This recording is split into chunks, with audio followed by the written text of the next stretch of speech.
Fired up on a week one eve of 2025 right here at the Voice of College Football. Appreciate you stopping by. Best discussion, debate, and analysis right here. That's the aim. That's the goal.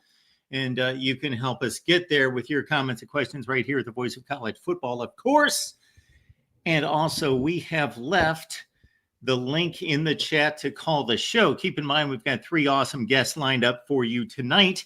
Spencer Mclofflin, Locked On Ducks, Gary Harris, sports director at WVUA in Tuscaloosa, Alabama, and also Cody Stovall, our buddy from Locked On Oklahoma State, will be joining us tonight. And of course, we're going to take your comments and questions. But without further ado,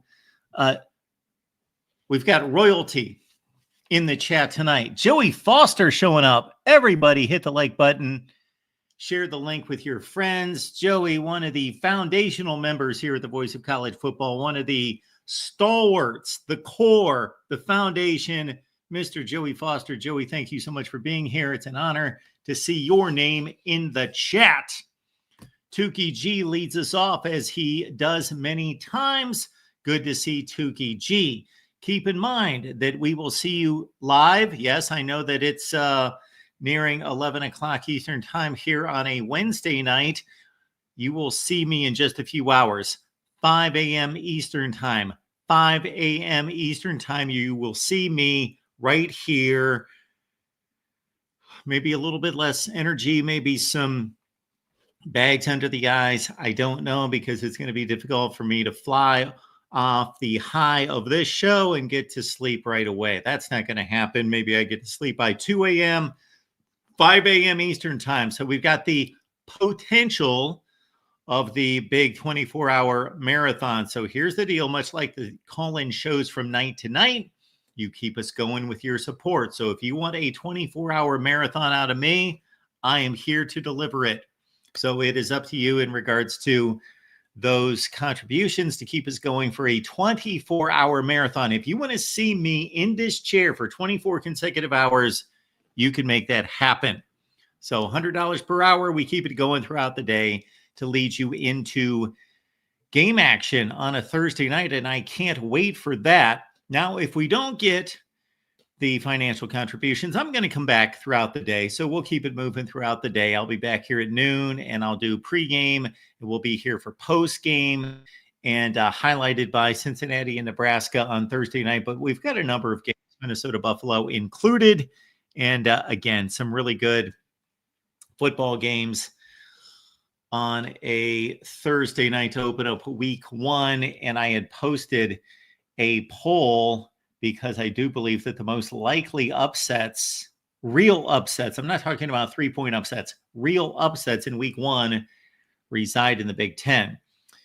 Do keep in mind that we got three guests lined up. So if I do take your calls, I may have to jump off, and then I'll get back to your calls because we have a tight schedule with 10 p.m. Eastern time with Spencer Mclofflin from Locked On Ducks. And then we've got 10:15 with Gary Harris from WUVA in Tuscaloosa, Alabama, and Cody Stovall from Locked On Oklahoma State coming up at 10:30.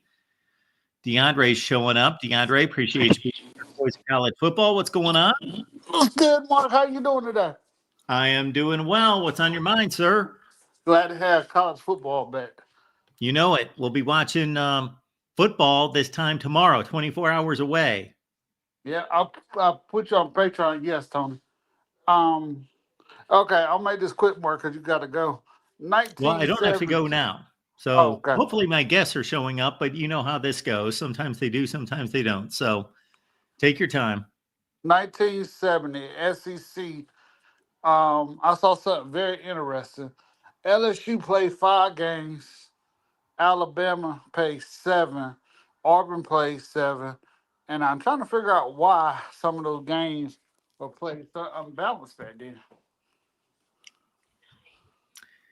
That is strange. I do know that there were imbalances in the schedule in every conference at some point, and why any conference would schedule different numbers of games for different teams makes absolutely no sense. The one that sticks out to me, and you'll know why, is because Ohio State beat Michigan to conclude 1982, and they finished with 1 loss in the conference, both teams, but Michigan technically won the Big Ten championship and got to go to the Rose Bowl, even though Ohio State beat them head to head because Michigan was 8-1 and Ohio State was 7-1 in the conference. So why would the conference do that?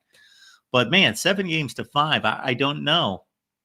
Yeah, I was looking at that because we were talking about the other day. You did a schedule show about the SEC going to 9 games, and I just was going back in time to see. I think LSU went to the Orange Bowl that year, and somebody else went to the Sugar Bowl. I can't remember who, but I just was curious about that. I know why I was looking at it. I wanted to see, did Florida go to the Sugar Bowl before the 90s? And I think they did sometime in the 60s or maybe one time in 74. And I was looking at seeing how many times they went. So that's why I was looking at the schedule like that. So that's why I came across it. I got to think that they probably won the SEC championship when Steve Spurrier won the Heisman Trophy in 1966. Right. Was it 66? No, Spurrier was 71. 68. Was he 70? Oh, man. Johnny Rogers was 71. I know my Heisman winners back to the 50s. 66, right? 66. Yeah, I want to say that. Yeah. Gary Beeman, 67. Yes. 66 for Spurrier. Yeah. So that's why I came interested in the scheduling and seeing if Florida have ever been to a Sugar Bowl before the 90s. And we know they pretty much dominated the SEC in the 90s, outside of, I think, Alabama in the beginning. So, that's what's something I was interested in. Do we know? Go ahead. I'm sorry. No, go ahead. This is your conversation. You go ahead. No. Paul Horney, what year did he win it with a terrible Notre Dame team? 1956. 1956. 2-8. Who was at Georgia Tech at that time that should have won it? I know they said Jim Brown should have won it. Was it Pat Dye? There was a player at Georgia Tech that was really good at that time, correct? Georgia Tech. Well, Jim Brown was at Syracuse. Who finished third that year? Because some of them, was it Phil Fulmer or Johnny Majors? Because didn't Johnny Majors have a really good year that year? I think it was Johnny Majors. Yeah, it was somebody I knew that had a pretty good year. Yeah, if you look at the stats, I'm not going to say it was a slam dunk for Jim Brown, but it was like he didn't have players just did not have the kind of stats. Number one, they didn't play as many games. Number two, they just didn't pile up the kind of yardage in games. There were not 500-yard games back then. So the stats aren't going to blow you away. But Jim Brown, from what I remember, it's been a long time since I looked that up, had the best season. Right. We bring up Johnny Majors. I had the last national championship Arkansas won. They had 1964. They had an amazing coaching staff. I think they had like Johnny Major, Jimmy Johnson. I know Jimmy Johnson wasn't coaching, but like they just had a whole bunch of legendary coaches on the team. I'm like, dang, that Arkansas team, the coaching staff was stacked. And I was looking at that, and I think Johnny Majors happened to be on there. They just had a whole bunch of legendary coaches. Yeah. Not their coaching staff for that team, but the guys that were playing, the guys on the roster. Yeah. Oh, okay. But I thought, because that's right. Kid Hatfield was on that team too. Yeah, Ken Hatfield, Jimmy Johnson, Jerry Jones. Was Barry Switzer? Yeah, I think Barry Switzer might have been there. But I know who else was there. Jackie Sherrill was there. Oh, I think he was coaching at the time.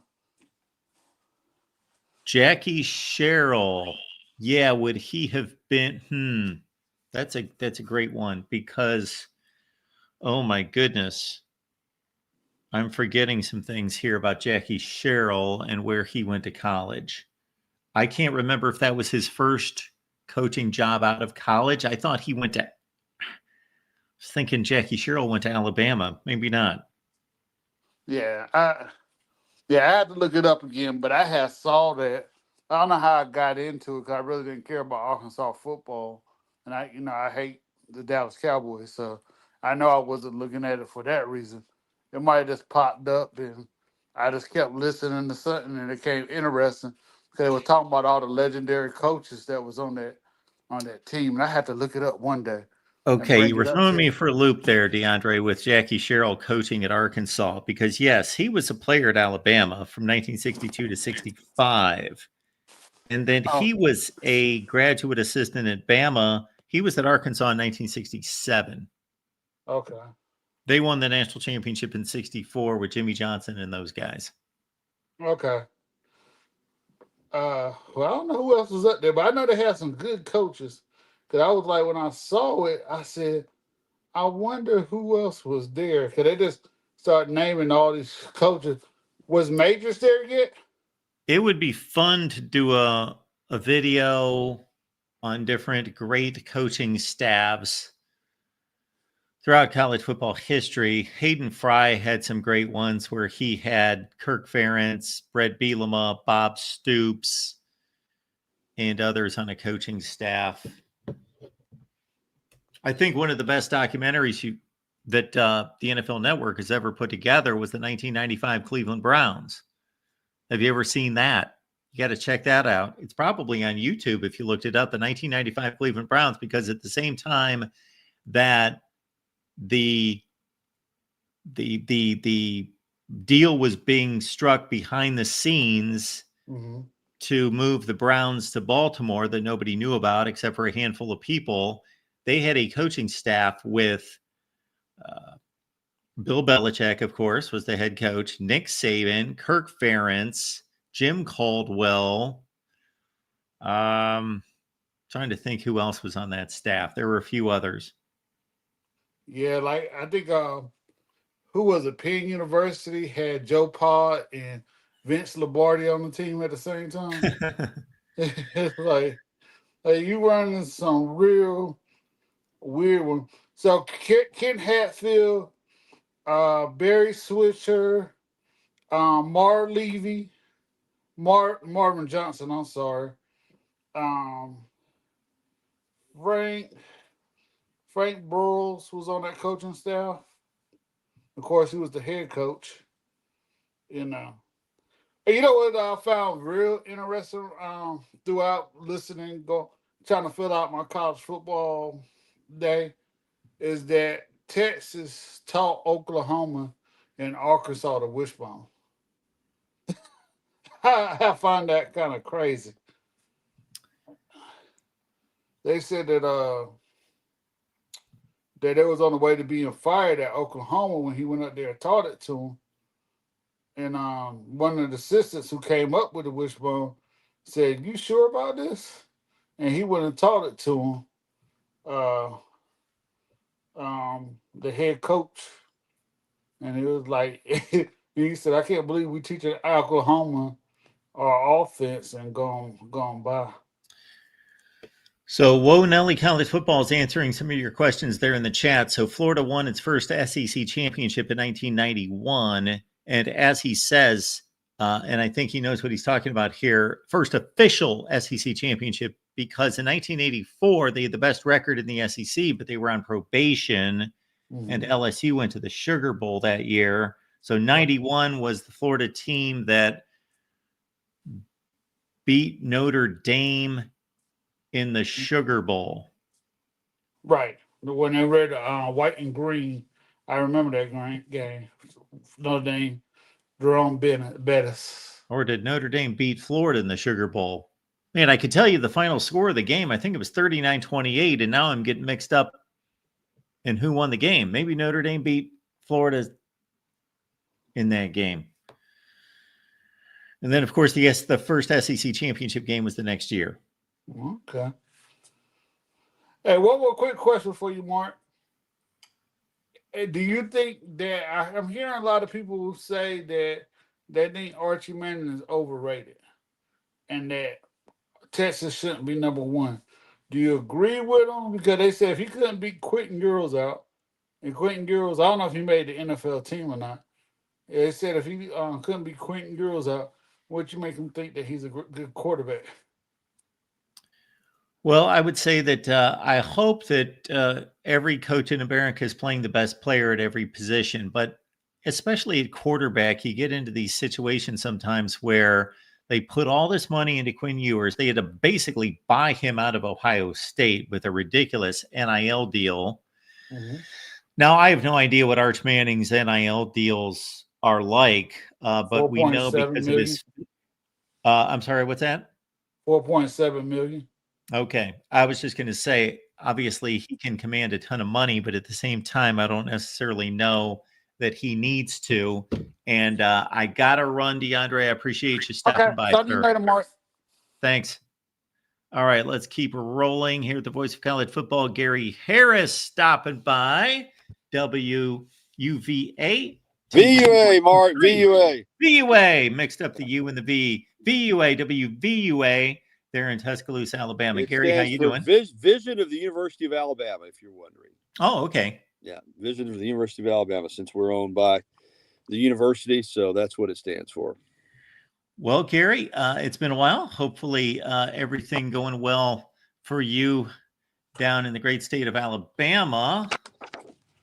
So let me throw this at you because I think just about every time I've ever talked to you, a certain head coach was in charge of that football program down there, and that's a pretty popular guy.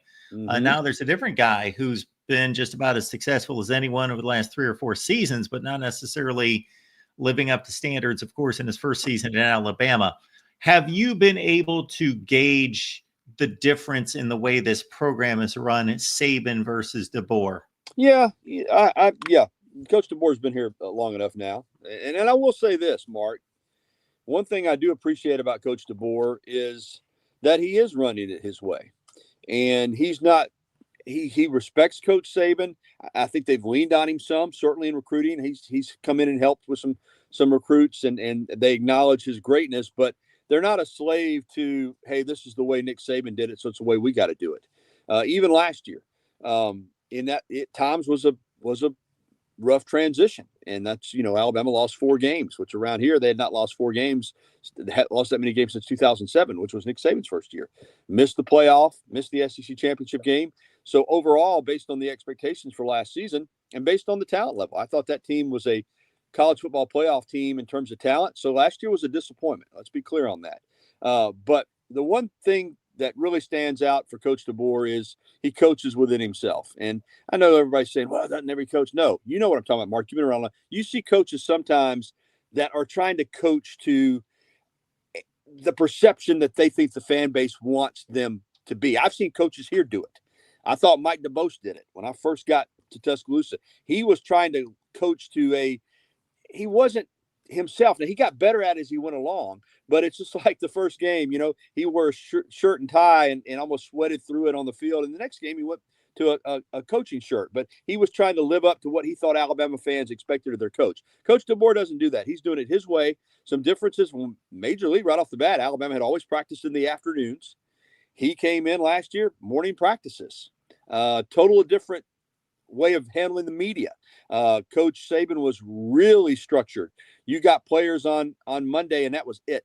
They brought them into the Naylor Stone media room, and that was the only opportunity. Coach Saban, though, would meet again with the media on Wednesday, and then would have his coaches show on Thursday. Coach DeBoer does his Monday press conference, and that's it. He does his coaches show on Wednesday night. He doesn't have any more media opportunities, but you get the coordinators every week, and during fall camp, you got numerous player interviews, numerous assistant coaches interviews. So he's a little more loose with the media in regards to how much access you have. At the same time, practices there are more media viewing periods, but it's still limited. And one interesting thing that I still don't understand why they do this, because when you shoot your own video, you get nat sound, obviously. They send out the video with no nat sound. And I was told it comes from the fact that, at least this is what I was told, is that, Coach DeBoer doesn't use profanity.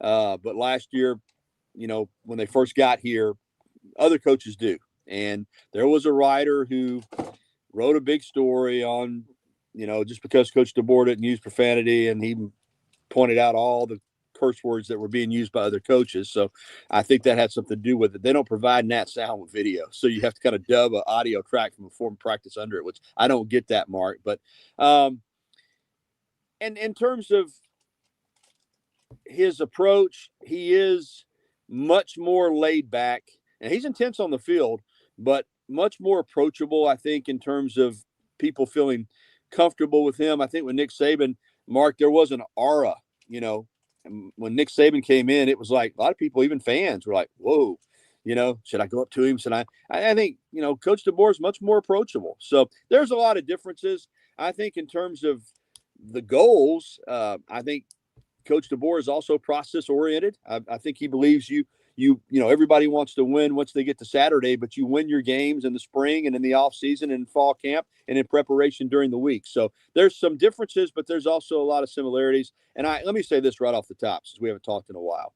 And if we're in January, we're having this conversation about Alabama not making the playoff, and that's 24 playoff spots in 2 years, 12 last year, 12 this year. If Alabama can't grab one of those, then we're going to be having a completely different conversation. But I think Alabama's going to have a really good year. I got them going 10-2 with losses at Georgia and South Carolina. That might get them into Atlanta, but even if it doesn't, it's certainly going to get them into the college football playoff. And I think once they get there, Mark, they're going to have a chance to make a run. So I think the conversation in January is going to be really, really positive, because I do think Alabama is going to live up to the standard this year.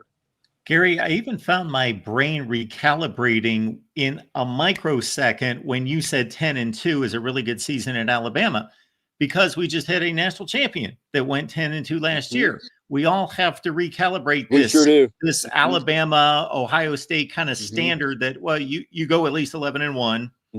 Not necessarily. That would be good. That would be nice. That would probably secure a national conference championship game berth, but it's not necessary. It's not needed. We just saw a fourth place team in a conference win the title. So yeah, 10-2 is going to be fine for the powerhouses to get comfortably into the playoff. Let me ask you this about just a better fit and a step in the right direction would be, I would think, Ryan Grubb, his old offensive coordinators, back at his side. And with the quarterback situation with Ty Simpson, more of a quarterback in line with the type of quarterback that Kalen DeBoer is comfortable with? I think you're right on both points. First on Grubb. And let me say this about Nick Sheridan. I know Coach DeBoer thinks the world of him, and Nick Sheridan is smart as a whip. I saw it firsthand last year. He's really smart. He's a good football coach. Was he ready to call plays in the SEC last year with Jalen Milroe as the quarterback, a guy that you had to, as you said, specialize your offense around his talents? I don't know. I think having Coach Sheridan stay on this staff in the role of quarterbacks coach, to be down on the field with those quarterbacks, have Ryan Grubb coming in as the offensive coordinator, I think it's huge. I think it's huge for Alabama. I think the Ryan Grubb impact, Mark, is going to be gigantic, and I think it would have been last year. Now, I do think him having spent that 1 year with the Seahawks, good for him. I have no doubt in my mind he learned a lot coaching in the NFL last year. So I think that's a huge part of a piece of the puzzle for Alabama this year. And you're right. Now, listen, I'm going to be clear on Ty Simpson. I don't know. I mean, this is his fourth year in the program. He's already graduated. He's a redshirt junior in terms of his classification, but he's never started a game. He's never started a game. And really the only significant playing time he had in a game when it mattered was 2 years ago at South Florida, when he came in and did lead them to a victory there in the second half. But outside of that, and I don't know why they didn't play him more last year. I don't know why they didn't play him more 2 years ago.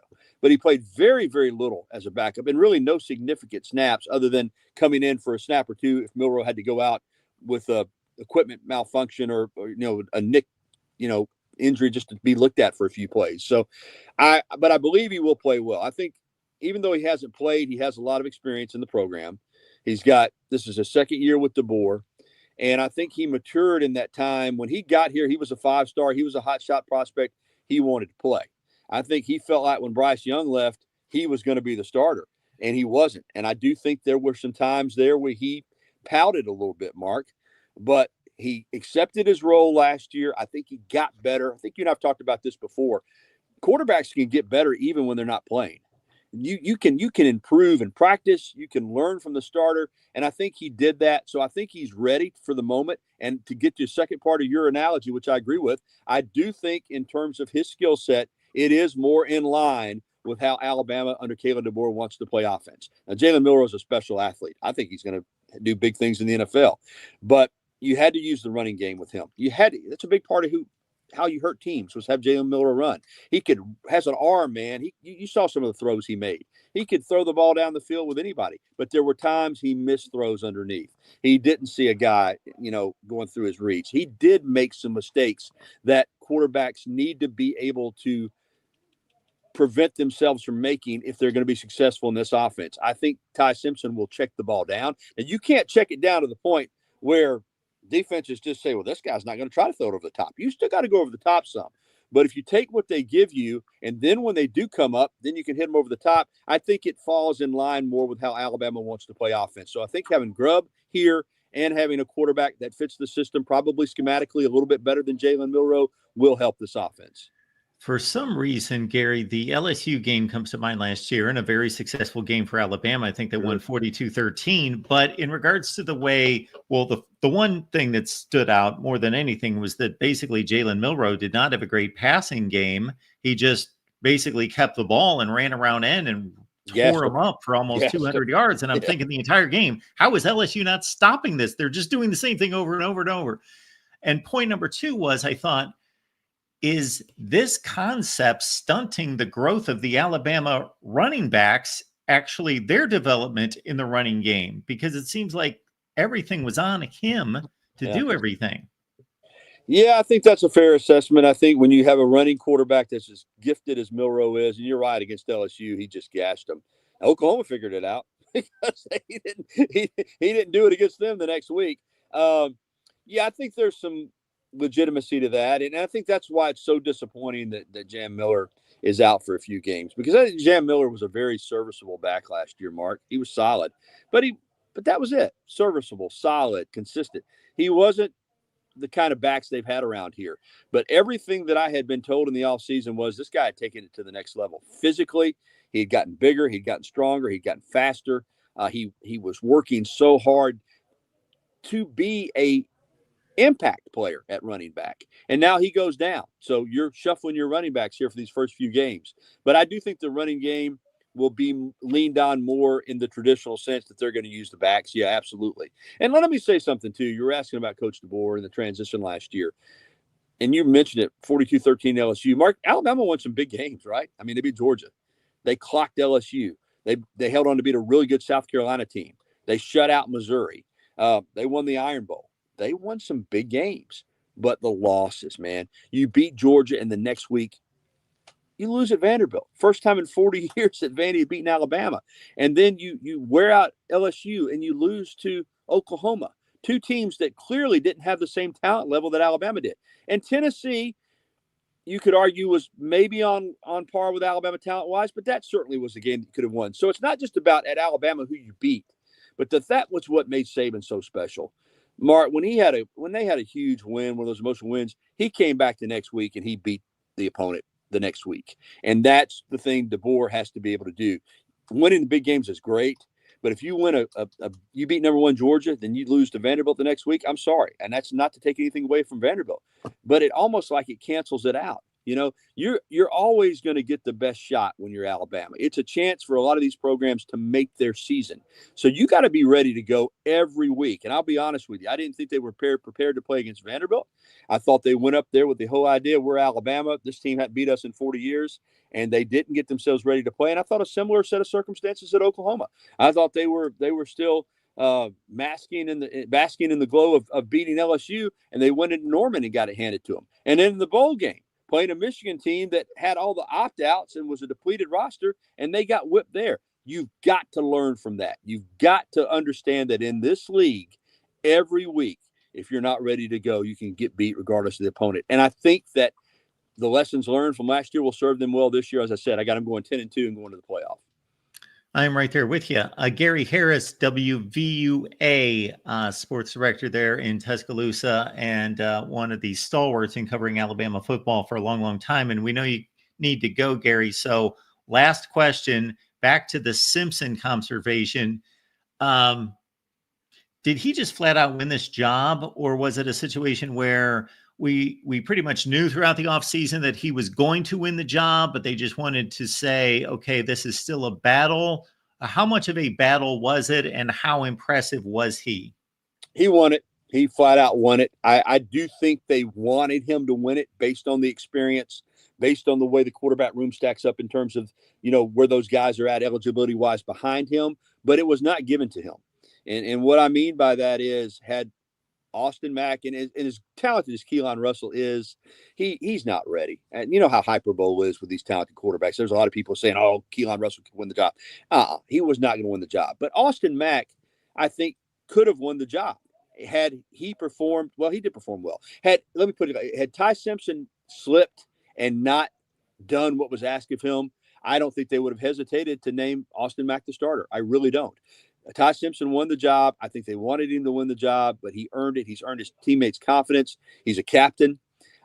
Every player that we've spoken to, offense or defense, during fall camp, just gushed about Ty Simpson. So I think he's going to have a good year. I think he'll be a really solid quarterback. Is he going to be a superstar? I don't know. I mean, it's just really no way to gauge that. I tell you this, I think he's got some tools. I mean, again, he wasn't a 5-star prospect out of high school for nothing. His dad's the coach at University of Tennessee Martin, Jason Simpson. So he's grown up in a football family. He understands the game. And I do think he will, as you said earlier, do what the coaches ask him to do, to stay within himself, execute the game plan. They've got terrific wide receivers. They got a really big, strong offensive line. And I think the running backs, even without Jim Miller until he gets back, are going to be at least SEC caliber. I'm not sure they're superstars back there, but they're good enough. So he just has to be the best version of himself. He doesn't have to go out and try to be Superman or do same things outside of his skill level to win games. If he executes the game plan, checks it down when it's there, goes through his progressions, doesn't turn the ball over. Mark, game manager is, people have such a negative connotation to that term, but to me, you have to be able to manage the game if you're going to play quarterback, right? That's the first thing you got to be able to do. So be a game manager. And if he does those things, Alabama, as I said, I think will win 10 games, get in the playoff. And when they get in the playoff, is what you said with Ohio State last year. It's different now. It's a little bit more like the NCAA basketball tournament. You just want a spot at the table. You get in the tournament and you get hot, you can win this thing. And Gary, you know better than I do that this matchup against Florida State is nothing close to what was anticipated in 2017 when they matched up as two top 5 teams against Florida State. They're a 2-touchdown favorite, and a win is a win on one level, but in a sense, they need to go down there and impress, don't they? A lot of people are going to expect them to dominate that football game. Yeah, a lot of people are. I'm not one of them, Mark. I've got it 27-13, which is just right around the point spread. Listen, it's a different era in college football, and I know Florida State was horrible last year, but they brought in 50 new players. They got a new quarterback, and he's not been shy talking about how he's going to carve Alabama up. Thomas Castellanos, he is athletic. He started with Gus Malzahn at Central Florida before he went to Boston College. Tony White, the defensive coordinator, is bringing a new scheme, a 3-3-5. And I'll say this about Gus Malzahn. When he was at Auburn, he developed, I'm not certainly going to call it hate, but he developed a really competitive dislike for the University of Alabama. He understood at Auburn, and he beat Nick Saban 3 times. You know that? He won 3 Iron Bowls, including the kick 6. So he'll have a plan for Castellanos and that offense. They brought in some really big-time wide receivers. I think they're going to be competitive in the game. And let's be honest, too. They're a highly motivated football team. And there's a lot of bad blood there from their fan base toward Alabama. 2 years ago, Mark, when Florida State was undefeated and didn't get in, and Alabama did with 1 loss, it wasn't Alabama's fault they got selected. I beat Georgia in the SEC championship game. But Florida State fans have a real mad on for Alabama. You're coming to their place, newly renovated Doak Campbell Stadium. Their weather could be a factor. I think it's going to be a hard-fought football game, and I think Alabama will win, as I said, by a couple of touchdowns, but I don't think it's going to be a gimme. So I'm not in that group that says, they need to go down there and win by 35 or 40 to make a statement. I think they just need to go down there and win. But, if they win by more than 2 touchdowns, that's great. But I think Florida State's going to surprise you with for a first game with how intense they play and how well they play, and I think they'll hang in the game for a while. The great Gary Harris, sports director, WVUA in Tuscaloosa. Gary, appreciate you stopping by. Have a great show tonight. You bet, Mark. Appreciate you, man. Thanks. Absolutely. Thanks. Good to see Gary as we continue on here at the Voice of College Football. And again, Spencer Mclofflin is supposed to stop by. I hope everything's well with Spencer. Locked On Ducks. Cody Stuvall from Locked On Oklahoma State due up as well. And keep in mind, this is the nightly deal, and it will be tomorrow as well. $150 gets us to a second hour. I am here every night with you for at least 1 hour. We would love to do, I don't know, what do you want to do? 5-6 hours? We can do that? Definitely.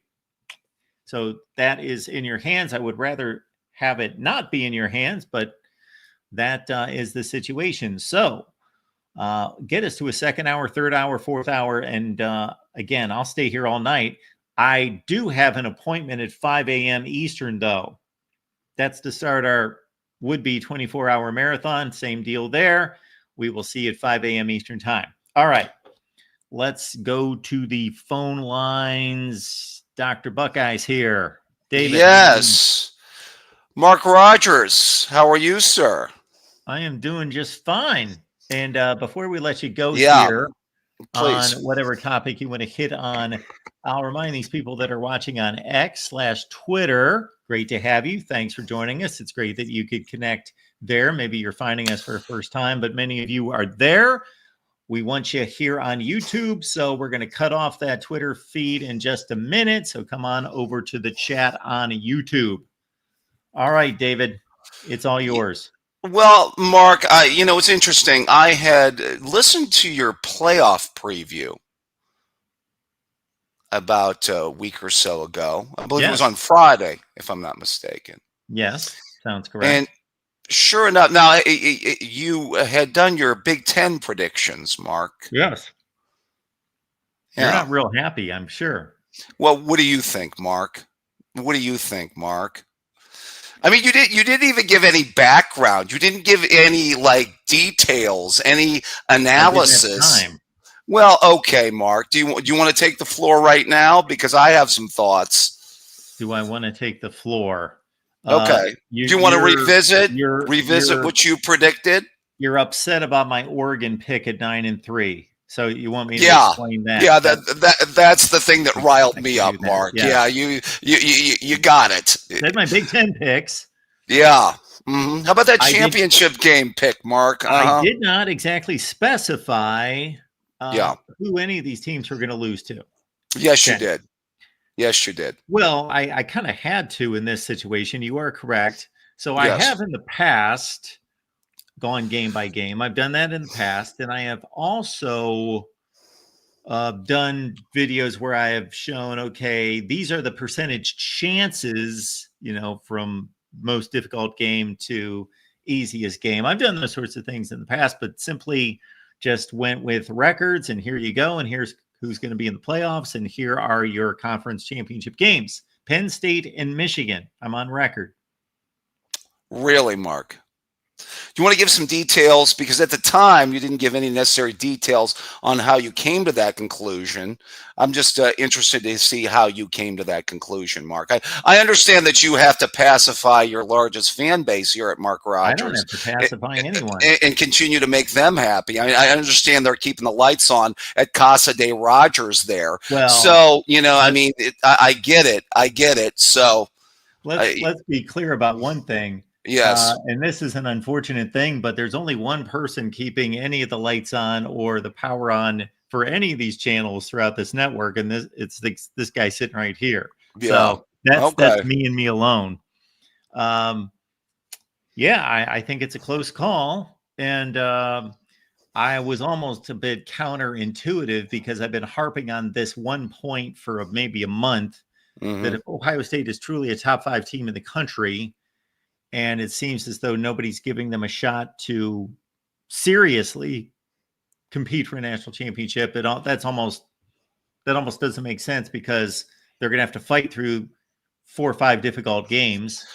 And if they do so with a very young team, then they should be battle tested and ready to make a playoff run, of which, hey, I did have them going on a pretty sizable playoff run to the national championship game. You did. I mean, kudos there. I'll give you a little bit of credit on that, Mark. But Mark, what was the record you picked them to have, by the way? 9-3. Okay. Other than 2011, the Luke Fickell year, when's Ohio State had a 9-3 season, Mark? History is working against you on this one, my friend. Oh, absolutely. History is working against me. 2004. Right. 20 years ago. I might pick them to win Saturday, and that'll mess up my entire I make a season prediction. Okay. And then that can change a week later in regards to what my brain is thinking about that particular game. So yes, Ohio State, if you look at the way I determined this season, they will lose to Texas. They will lose to, take your pick, Penn State, Illinois, Washington, and then lose that last game of the season to get knocked out of the Big Ten championship game. Come on, Mark. And I mean, be 9-3. However, I am not discounting, and don't be surprised if on Friday night when I make that prediction, whatever it is, whenever I'm going to make that prediction. And by the way, and our buddy DeAndre has been asking about the betting tier, so you can get all my predictions as well as Steve Dace, Matt Zemek, and Corey Bratta, and the Steve Merrill under the radar selection. So the betting tier, Patreon, or here on YouTube to get my predictions. I may pick them to win Saturday when the gun goes to my head, and then that 9-3 is out the window because they're not losing 3 games in the Big Ten. So I don't know. But that was the call that I made when I lined it all up with my notebook and looked at it. You were your 85 notepads over there. I got a 9-3 team going to the national championship game. Well, first of all, that's the new era of college football. Mark, you're driving me crazy here, man.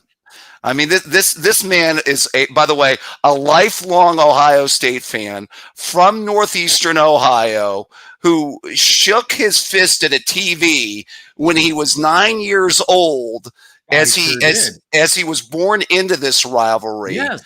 And he is willing to say that 5 years in a row, I don't want to live in a country. I don't think people should be able to raise children in a world where that would happen, Mark Rogers. I got to be real with you, sir. This is what makes me the most credible guy doing this. And I hate to say it in such terms because it sounds extremely arrogant, but I'm going to say it anyway. This is what makes me the most credible. One of the reasons I'm the most credible person doing this. If it was simply Ohio State's going to win every game, then don't I just default to picking Ohio State to win the national championship every year? They're going to win every game. They're going to go 12-0. They're going to win the Big Ten championship game. They're going to win all their playoff games and win the national. Otherwise, I'm a sellout, or I'm not a homer. Of course, I'm what am I? An enemy of the state?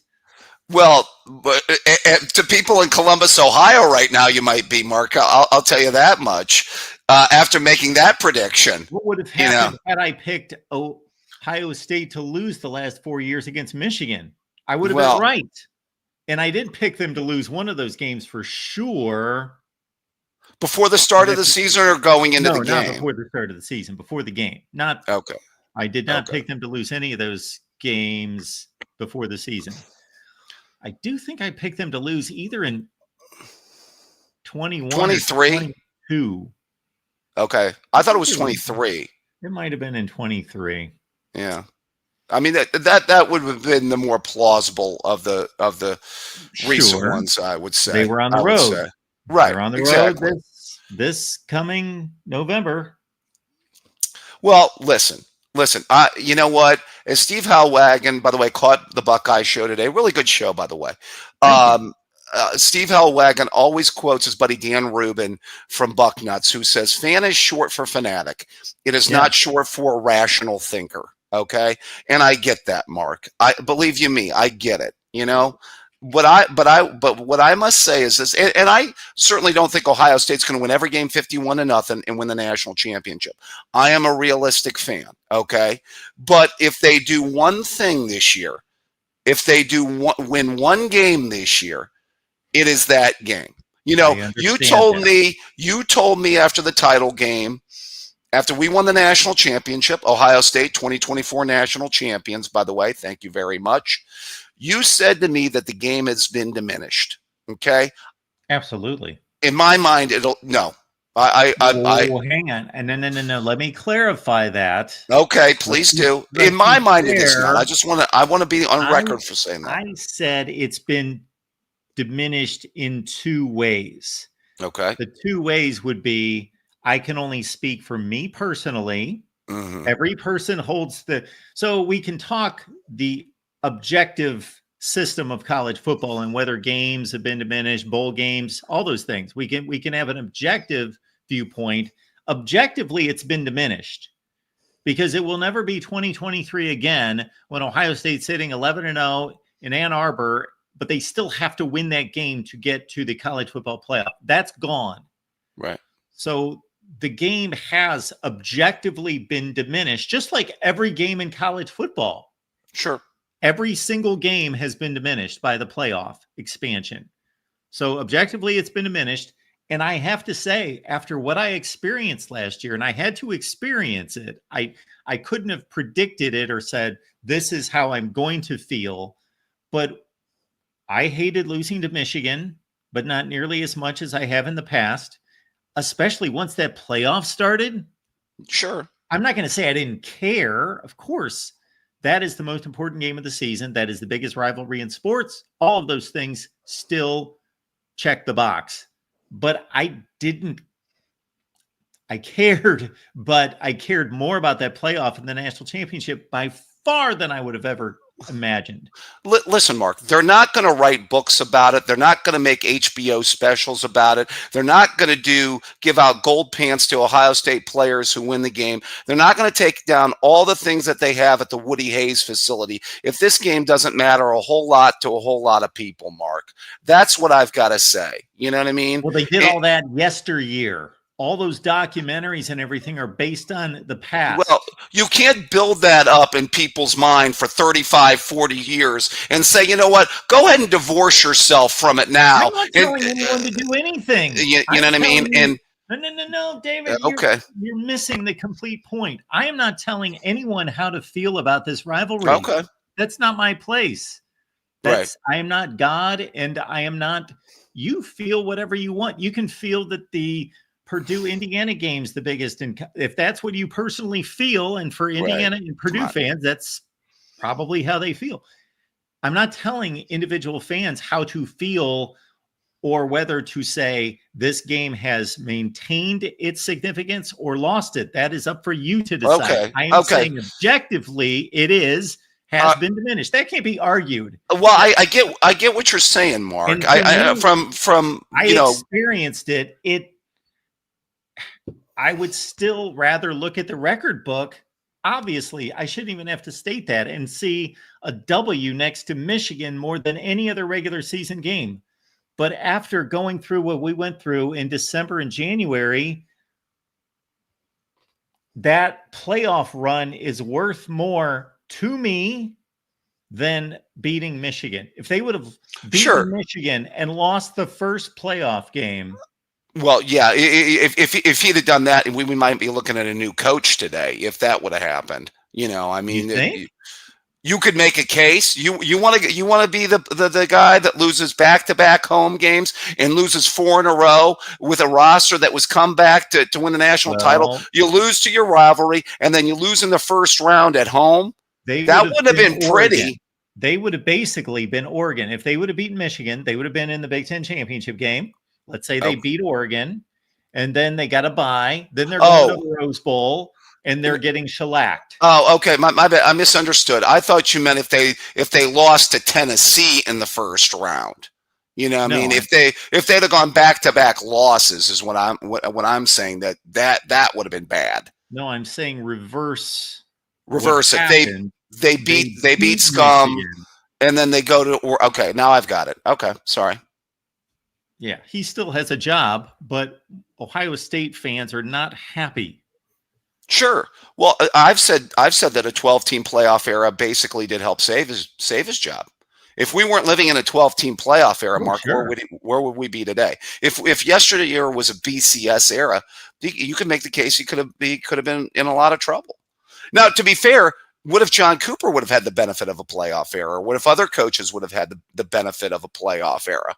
Yeah, You we know, could have an argument and a great debate, and we should do this in the offseason about the coaches yeah, who would have benefited the best from a playoff era. Bobby Bowden, Mark yep, Richt, yep, Pete Carroll, John Cooper. yep. Sure. All teams that got hot at the end of the year. Absolutely.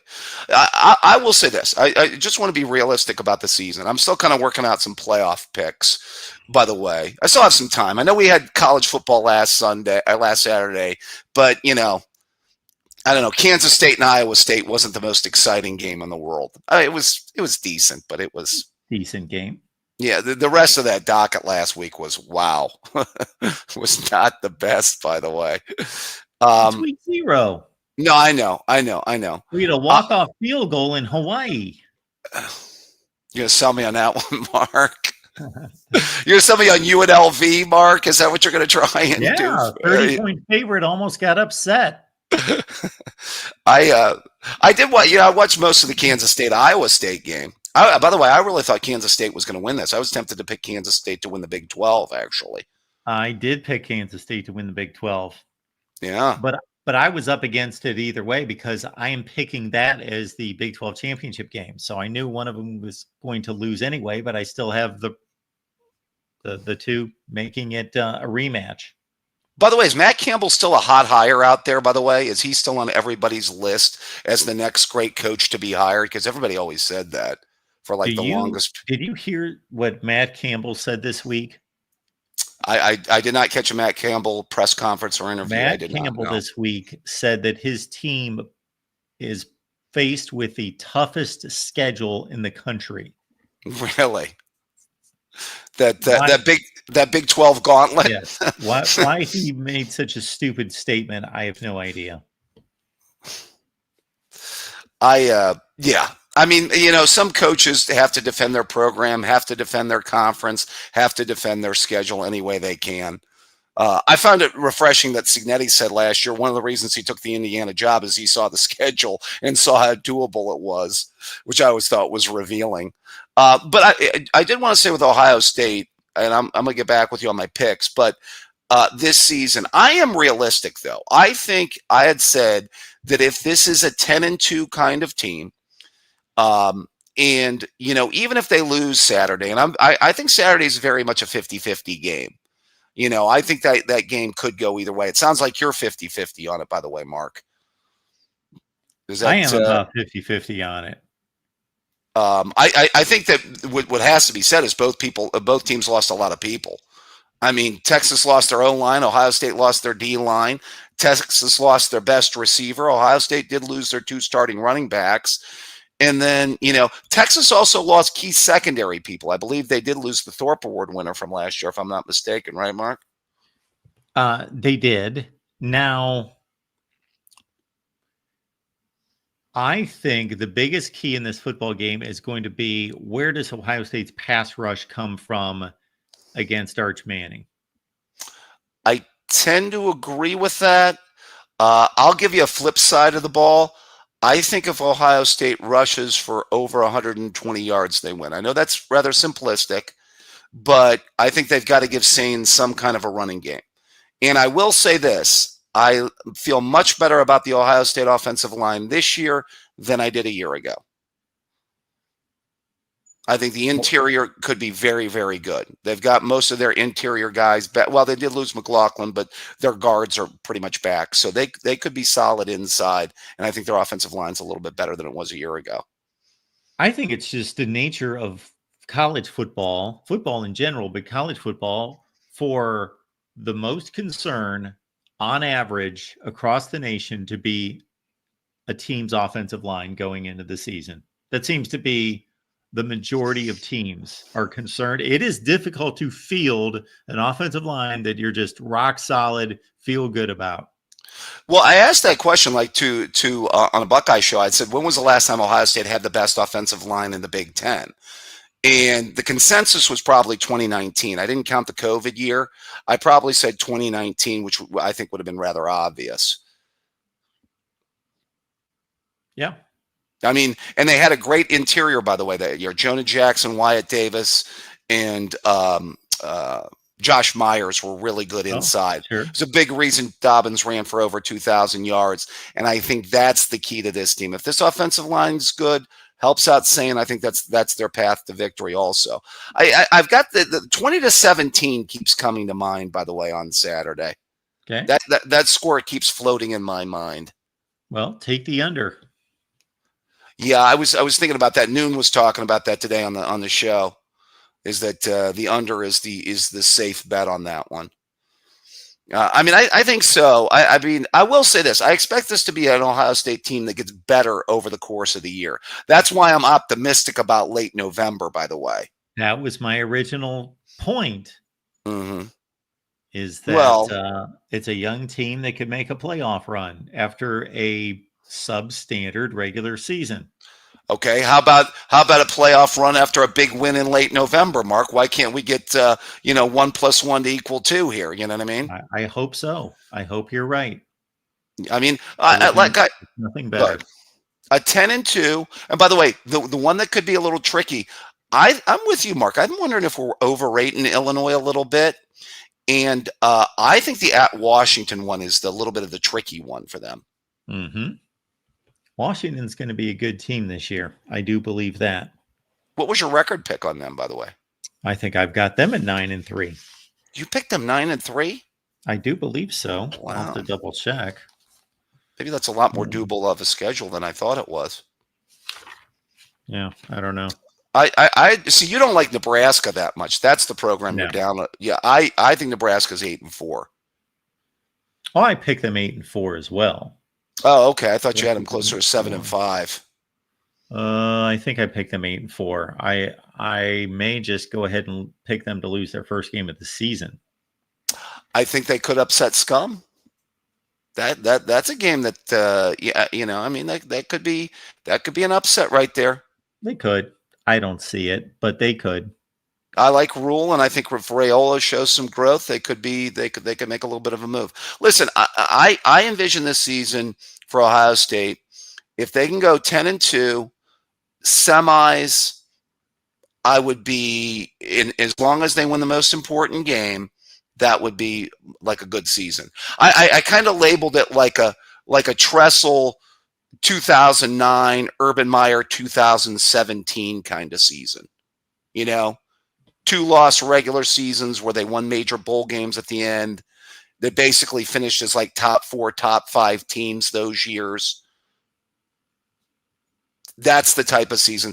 Like I said, if Ohio State does that consistently, and then they mix in a national championship every 5 years to maybe 10-year period of time, that's a program operating on the level it should be operating at when it comes to the level of players we can recruit and the amount of talent we consistently send to the NFL. And I would be satisfied with that, depending on whether anyone else is keeping up with that. If no one else is keeping up with that, absolutely. If there is an Alabama of the Nick Saban era around, then I'm not so happy about that. Oh, you think that should be not as much, or what do you mean by? I want my football program to be the best in the country. Oh yeah, you're saying if there's not an Alabama out there, if there's not a okay. Well, it's interesting. Tressel also overlapped USC too. During the middle of their kind of run. Yep. So, okay. All right, David.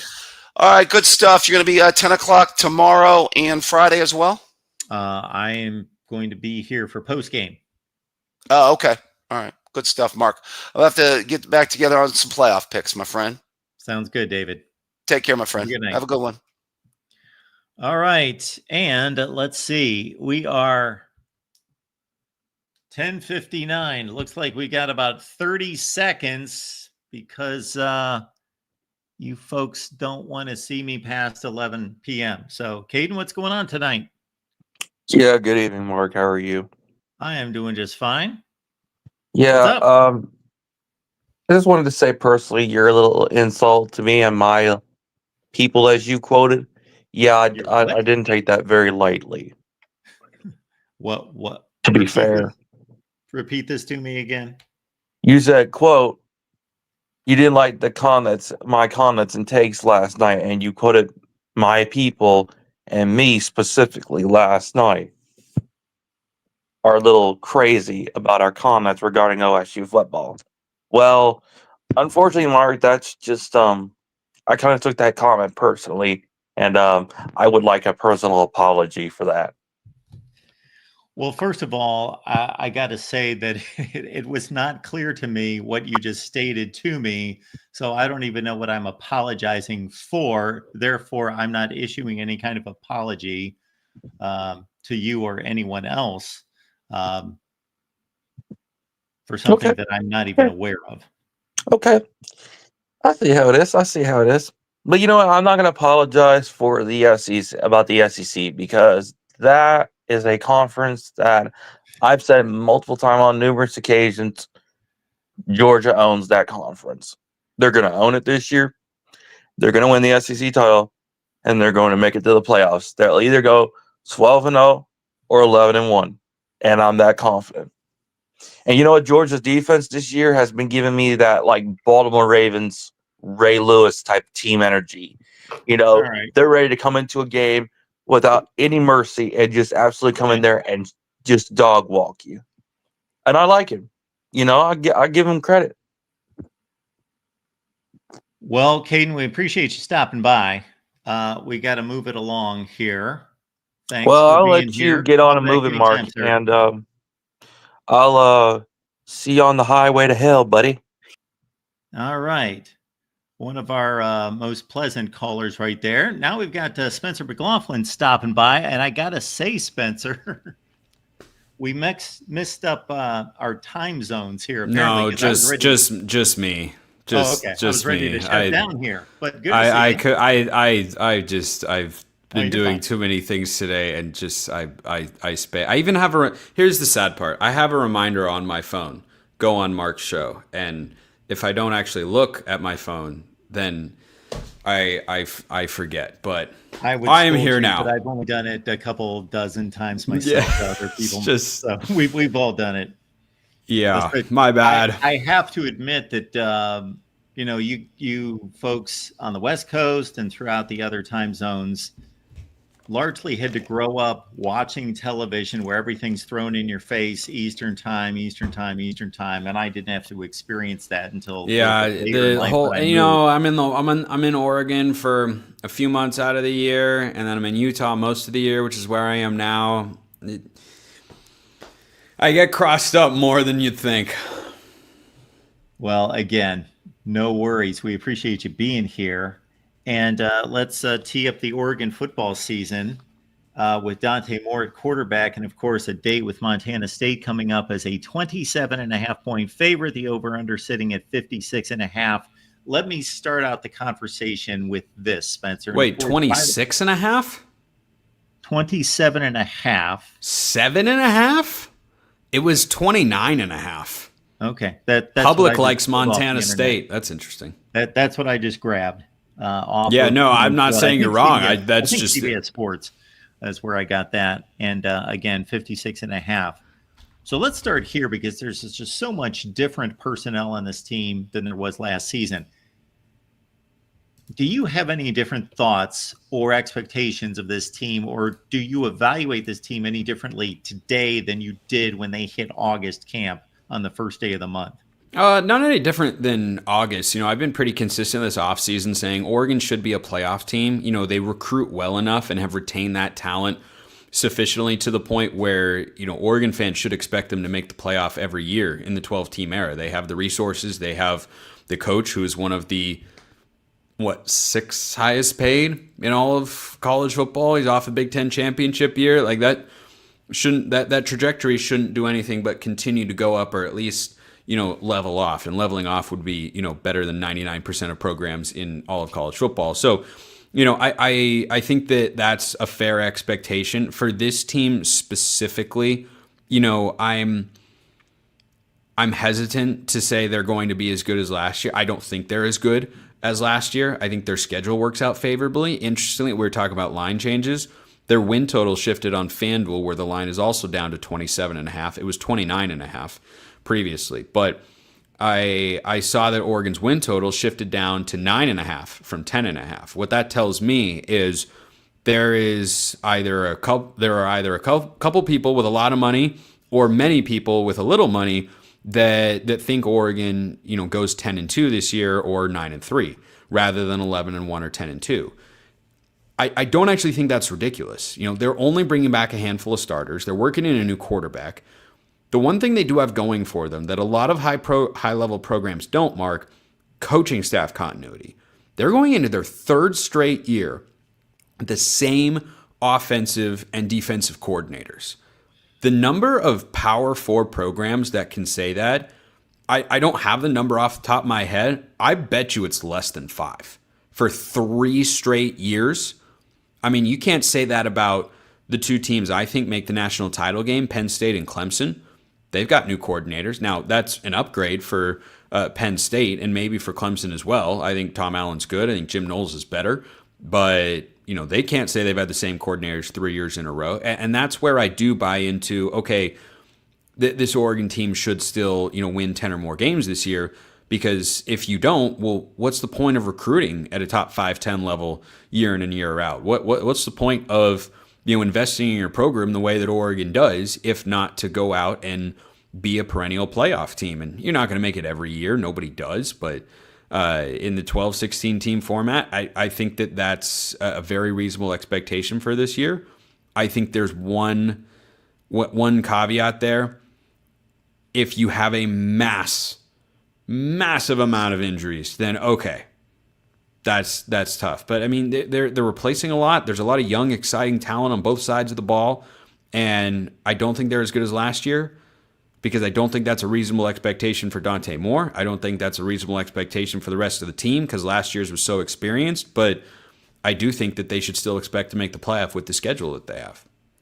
You started us on a path, Spencer, so I'm going to keep it going. Okay. In terms of hierarchy of college football organizations, you got head coach, and we could debate all night, and I wouldn't necessarily be debating against you or for you. I don't know about Dan Lanning as being one of the elite college football coaches. I think he is showing those signs as the builder of a program. His in-game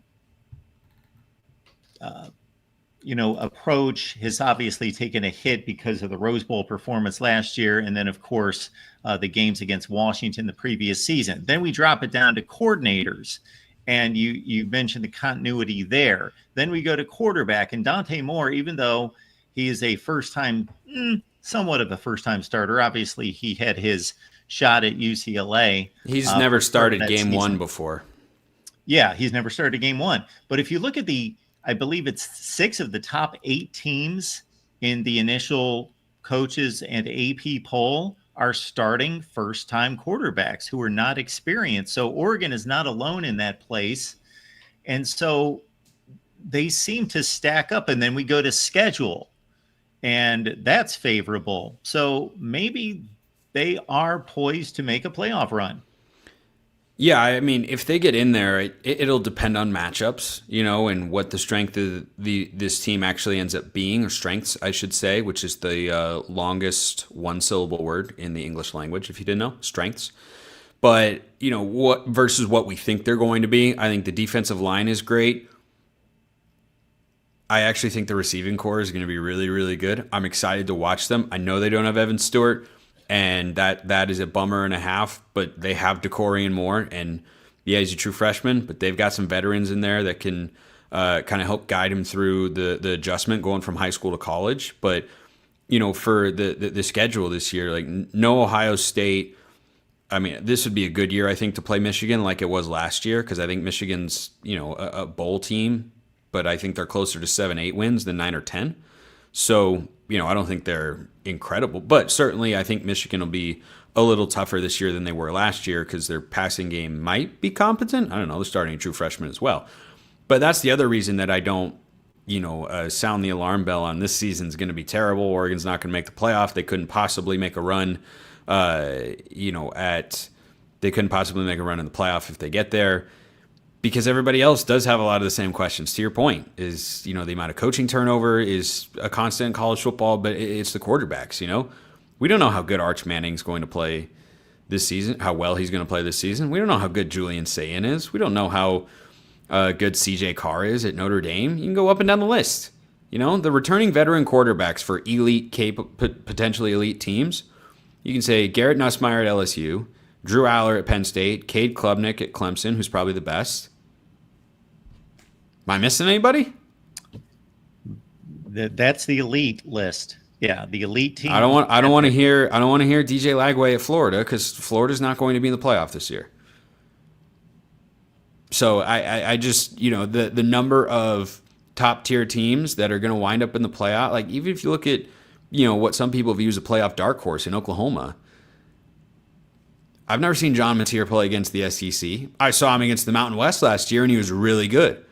And he was one of my two favorite quarterbacks. He and Carson Beck, probably 1A, 1B, in what was a somewhat weaker quarterback portal cycle compared to years past. I think that he's really good. I think he can be good.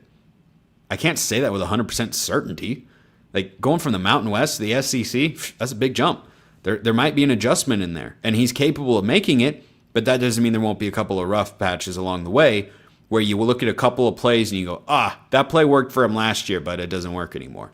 I think a lot of quarterbacks undergo that. We talk about Cam Ward at Miami, right? He was once an incarnate word, and he wound up the number 1 overall pick in the NFL draft. Yeah, after he had 2 years at Washington State, he had 2 full seasons at Washington State, almost went to the draft, then decided to go to Miami and became the number 1 overall pick.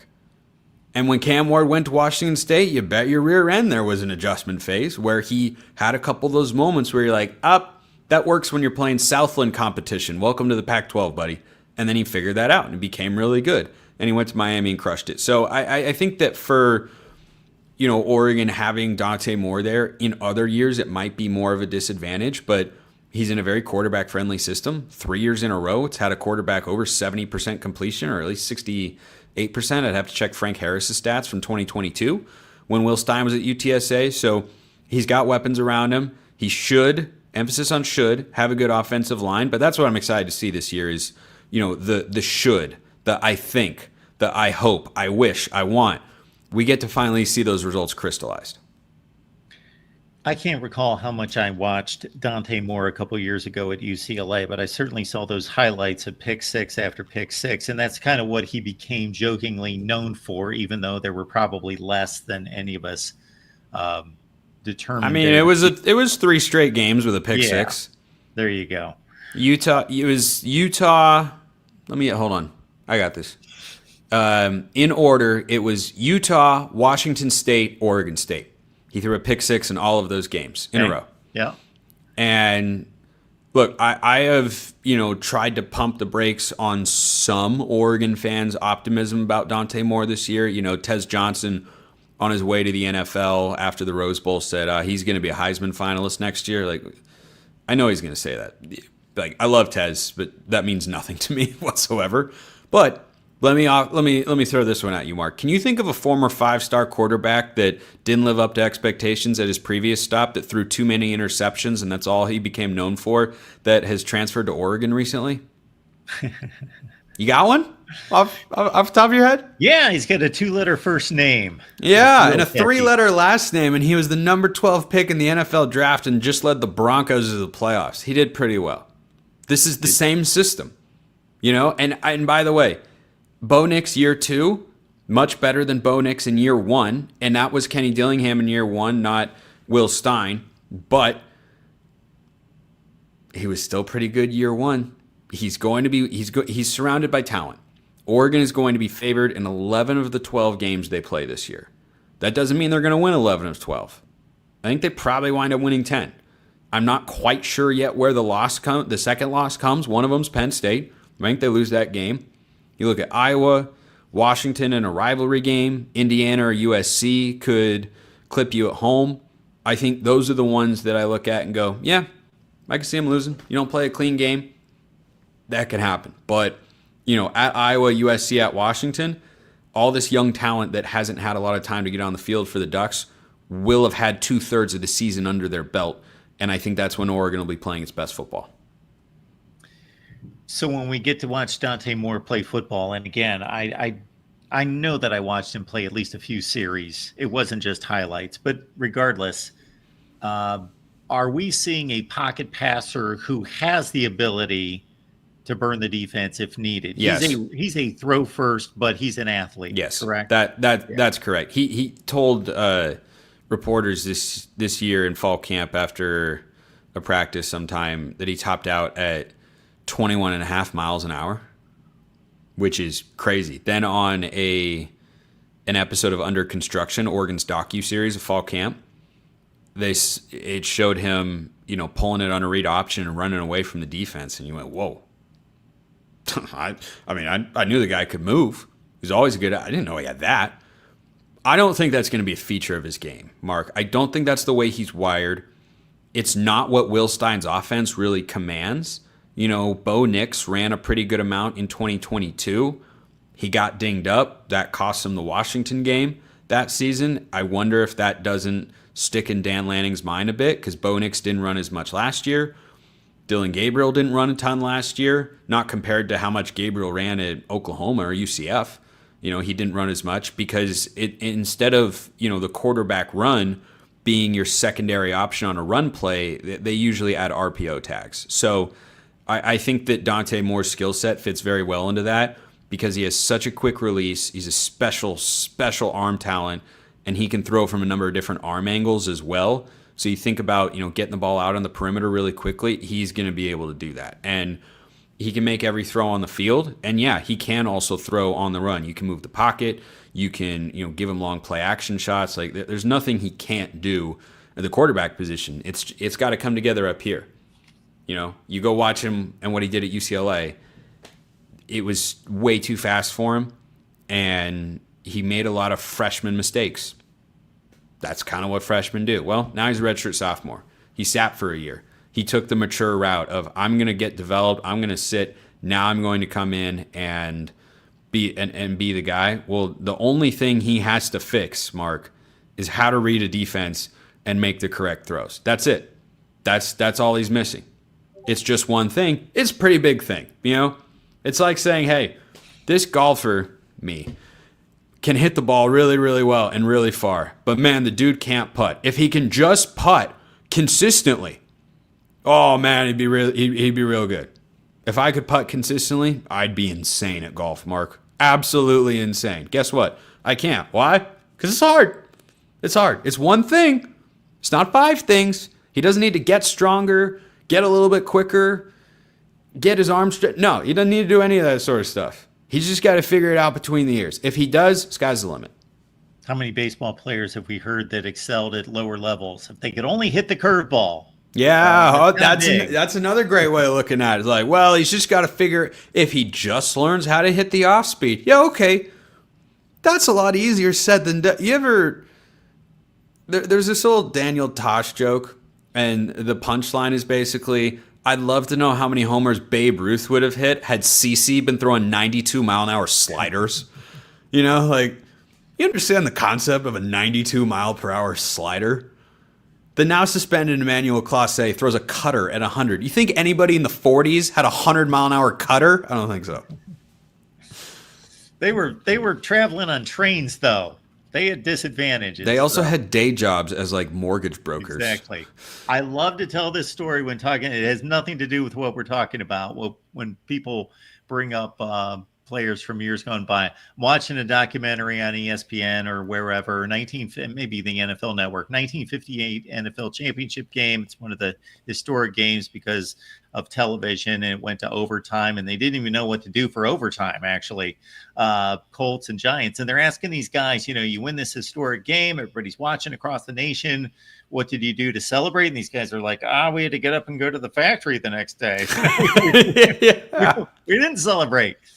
It was just celebrate. We gotta go to work. The job that pays the bills. This is just a hobby. Steve Kerr had a great joke about that years ago when he was asked about players' skill or something like that. He goes, "Yeah, the guys from the '60s would kill us all. Players they're getting less skilled, you know? I mean, there were a bunch of Kevin Durant's back then. So I'm looking at the schedule, Spencer, Yeah. and considering what we saw out of an FCS team last year against Oh, yeah. Oregon, and I know that got a little tricky, and that was against a much more loaded team, or at least experienced in production, coming back with a veteran quarterback. Is Montana State any kind of threat given certain circumstances? Well, that all depends on Oregon, not Montana State. Sure. Last year's near debacle, it still was to an extent, but they won. You know, it wasn't like Washington losing to Montana 2021 or Oregon State losing to Eastern Washington. Had to get those jabs in. I got the Oregon flag up tonight. So I think that if Oregon comes out on Saturday and plays the way their talent is capable, that game will not be close. They will cover the spread. You'll look up and go, oh, it's 45-10. Oh, that's kind of what it should have been last year. But last year was sluggish offensive line play, poor situational football, and just not playing any. The same team, albeit with one change on the offensive line that changed a lot. The same base team beat the eventual national champions, Mark. Idaho almost beat them on their home field. Don't tell me that makes sense. It doesn't. And Dan Lanning gave a quote recently saying, whatever we are by the end of the year, I hope it's nowhere near what we are to begin the season. Or he might have said it backwards. Basically, the point was, I hope we are so much better at the end of the year than we are to begin the season. Well, that's what every coach works towards. You know, Andy Reid is great in September, and then he hits a lull in November, and then December rolls around, and suddenly he's, you know, the coach that's won 3 Super Bowls with Patrick Mahomes. You know, it's like, I think that for this Oregon team, that's very true because they are young, inexperienced, but incredibly talented. And if Dan Lanning gets them to their full potential by the end of the year, yeah, they can be a dangerous team for anybody in the playoff. But a lot of that rests on the shoulders of Dante Moore. Hey, Spencer, before I let you go and everybody catch Spencer's work on Locked On Ducks, is there anything else we're missing in terms of your with Oregon output? No, with you. Oh, Locked On College Football. I write articles for 750thegame.com. I'm the play-by-play voice for Southern Utah University. Go Thunderbirds on ESPN Plus, mostly, in KSUB as well, the radio station in town. So, no, that we don't have that anymore. We're changing our radio broadcast this year. But yeah, voice of the Thunderbirds. So just those things. Well, Spencer, I know that before this transition of the Pac-12 morphing into the Big Ten and other conferences, that you loved Pac-12 football, you love all of college football. But now that you've seen 1 year, do you have a different perspective on Big Ten football? B, what do you think these 4 schools have meant to Big Ten football and will mean to Big Ten football going forward? Well, I mean, the Oregon homer in me wants to say, this is all you got? This is your conference, man? We're 13-0. This is nothing. Okay, so the actual college football commentator in me says it's exactly what I expected it to be. There was an additional game. But you see, that wasn't a Big Ten game, Mark. That was a college football playoff quarterfinal matchup, and thus Oregon is undefeated. They are, to my knowledge, the only team that has ever been undefeated in Big Ten conference play. How about that? Yeah. So all time. All time? Yeah. Oregon's got the best win percentage of any team in the history of the Big Ten Conference. Only been in the league for a year. Penn State's been chasing a conference title since 2016, and what do you know? Oregon got it in year 1. Okay, I'm done trolling. So, like, that was intense, heavy sarcasm in case we weren't totally clear. But not everybody always is. The Big Ten is what I expected it to be. You know, there are games that feel weird. Like, Oregon goes to Northwestern week 3, kicks off at 9 a.m. Pacific time. What the hell are we doing? Like, what? How is that a game? But that's what we're going to do. Instead of going to play Stanford at the Farm, we're playing Northwestern in Chicago. Like, okay, all right. And then you have then you have the big games, and when the Pac-12 dissolves, like, I was sad. I'm still sad about it, but do I still love college football? Of course. It's the best. It's the absolute best. What I was excited about, though I was sad about the Pac-12 dissolving, was, man, there are going to be some big-time matchups that are going to be fun.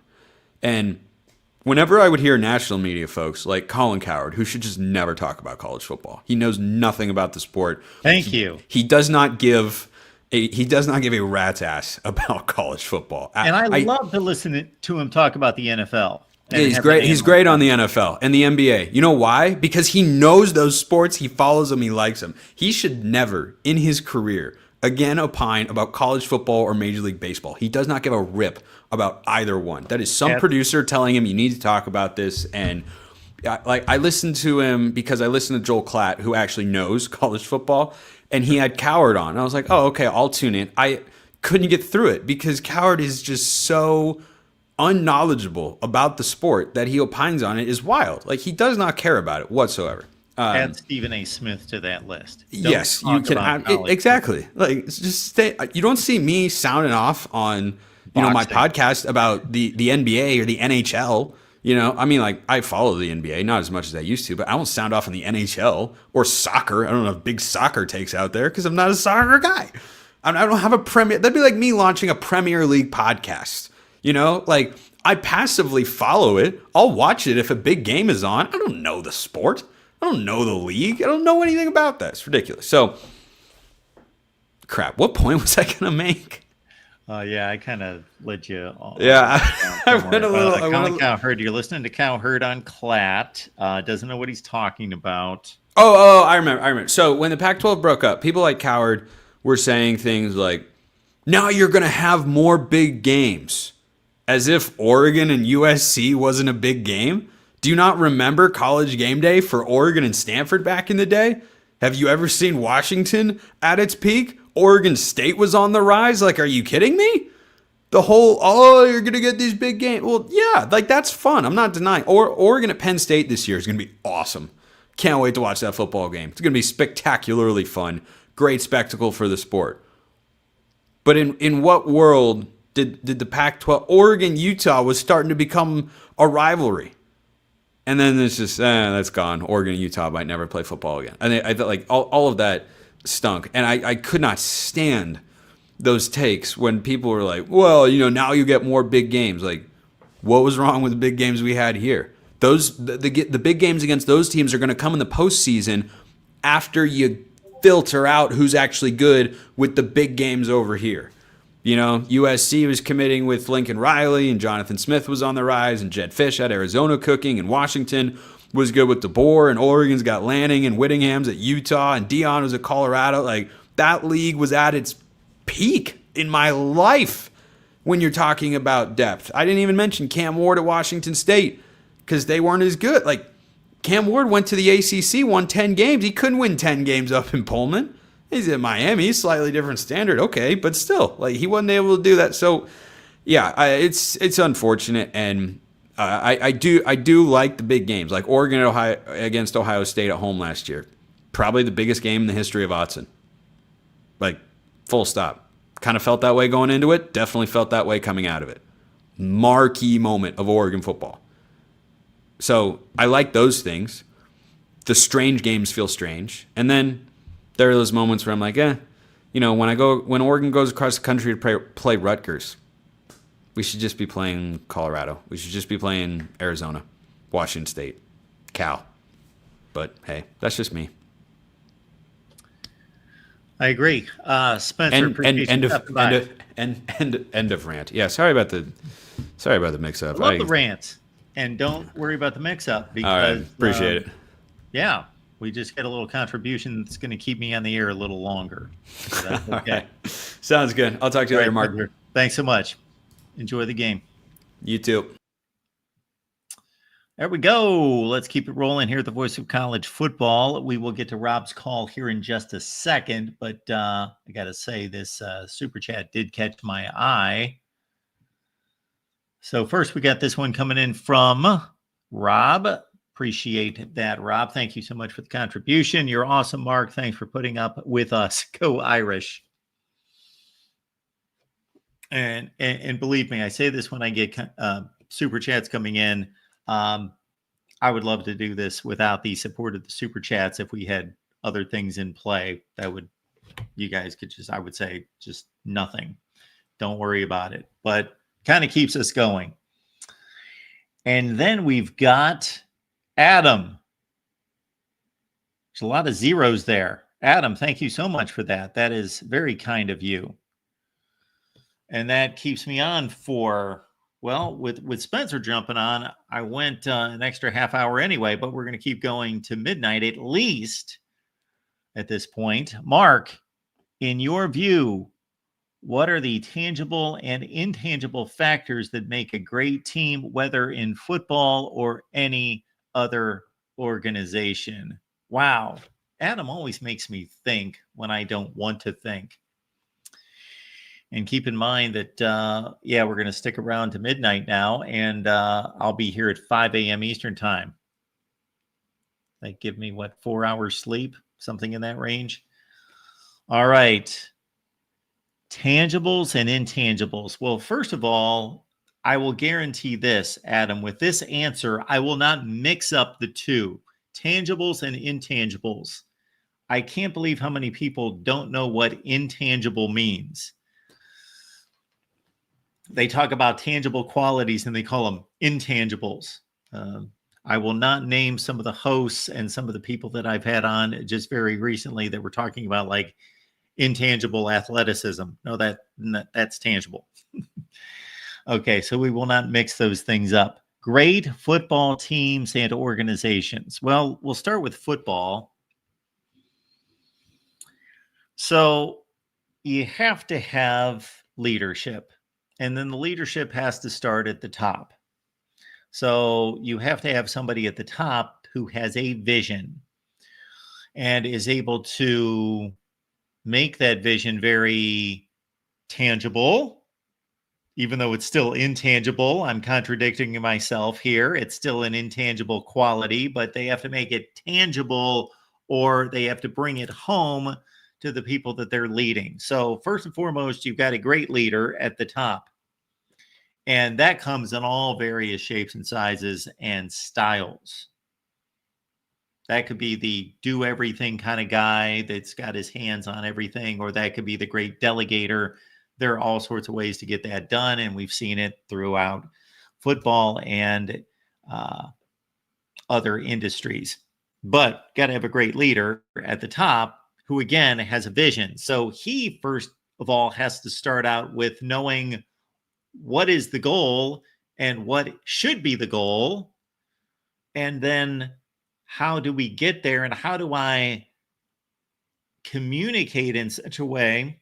So he's got to be a great communicator.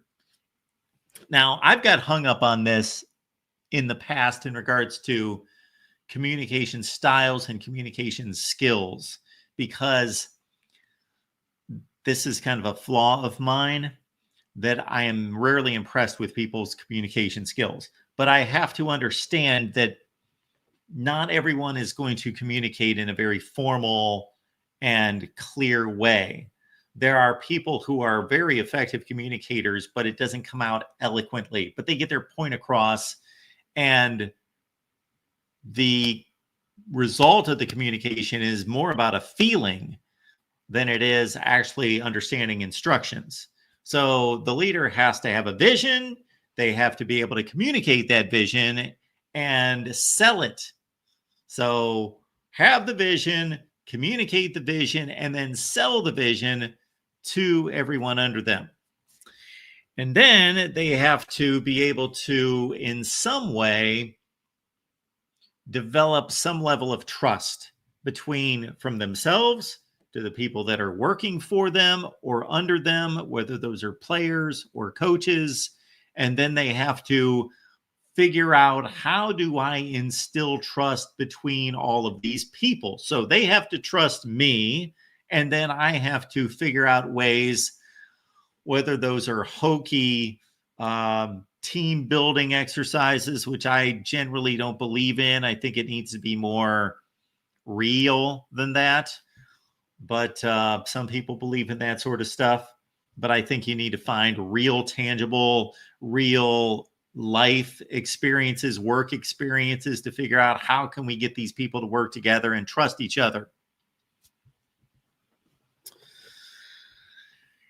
And those are the main components, I would say, because the rest of it just deals with talent and ability and skill.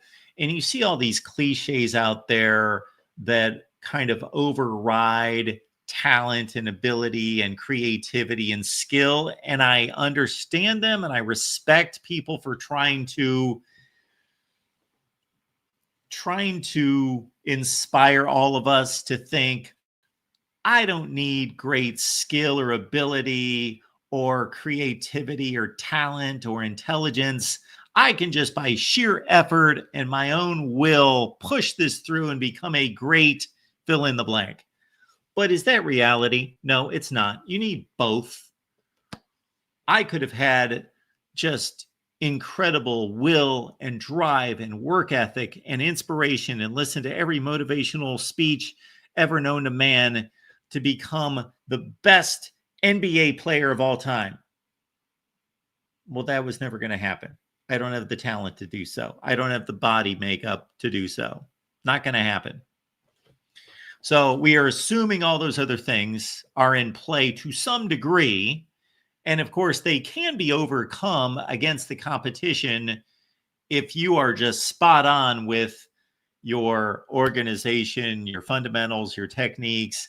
All of those things override a talent gap to a certain extent. We see it all the time in football.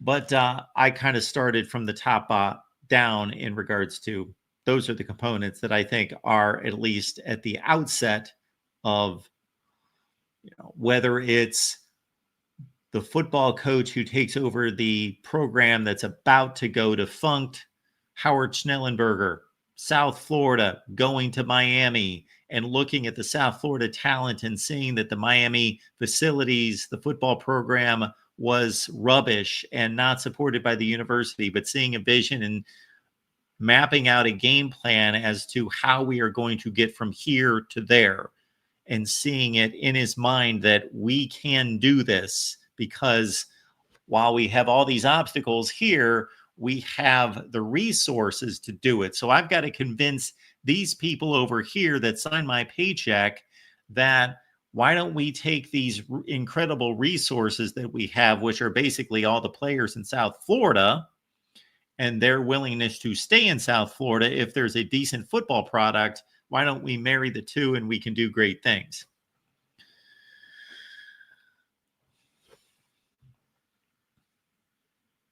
When I answer these questions from Adam, when they deal with organizations, I got to think back to my days at the Worldwide Leader, because although I diss the place at times because it ended badly and they did some horrendous things, it was a great learning experience and I worked with great people, 90% of them, great people.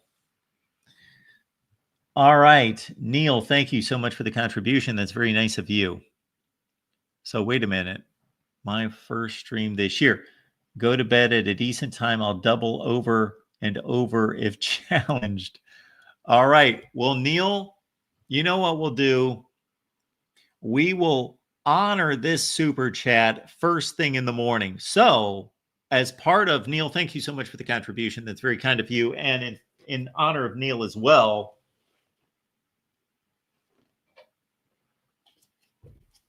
look at that. So the origin of the helmets was back in 2016. We were close to the college football playoff. I believe the teams had been announced. And I had a camera shot that showed the whole desk. And I thought, I need something on this desk. So I purchased the college football helmets of the team that made the playoffs in 2016. Clemson, Ohio State, Washington, Alabama. So I bought those 4 helmets. And then after that, I bought a few more. And then people started buying them for me. And I set up a P.O. box and people started to buy these. And our buddy Neil was one of them with the Nevada helmet, which we rarely see. And I apologize for that, Neil. This baby is going to sit front and center for a long, long time. Except if I shoot a video or we're doing post game for a specific game. And let's say it's Alabama and Florida State, and I would put the Alabama and Florida State helmets there. Otherwise, Neil, the Wolfpack are right there in honor of you. And thank you so much for your contribution.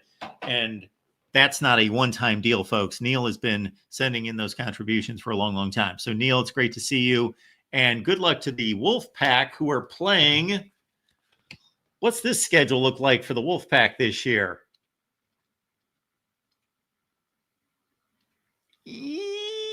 Where are you? I know you're near the back of the Mountain West. Here we go. Nevada plays. Oh, yeah, that's right. They're part of that horrendous Penn State non-conference schedule at Happy Valley on Saturday. They've got Sacramento State in Middle Tennessee at Western Kentucky. Those are the 4 non-conference games for Nevada. Okay. Coming off a stellar 3-10 season. Neil, you're a trooper rooting for that football team. But thank you for the contribution. So what we'll do there is we will put that, I don't know what we'll do. But anyway, the deal in the morning, and Rob, thank you for hanging on. Give me just 10 seconds here, is that I'm showing up at 5 a.m. because that is, so in the past, I think this is about 6 consecutive years. I've been here for 24 consecutive hours leading into week 1. So I was really stupid the first couple of years, and I started at like 8 or 9 in the morning. So then I had to stay on till like 8 or 9 in the morning the next day. Then it finally hit me, dumb, Mark, get up early, 5 a.m., and then you can at least just kind of take a late night. And then I finally decided, okay, Mark, get some people to help you out and give you an hour break here, a 3-hour break there. And we trimmed it down to like 19 or 20 hours for me, 4 or 5 hours for some fill-in hosts.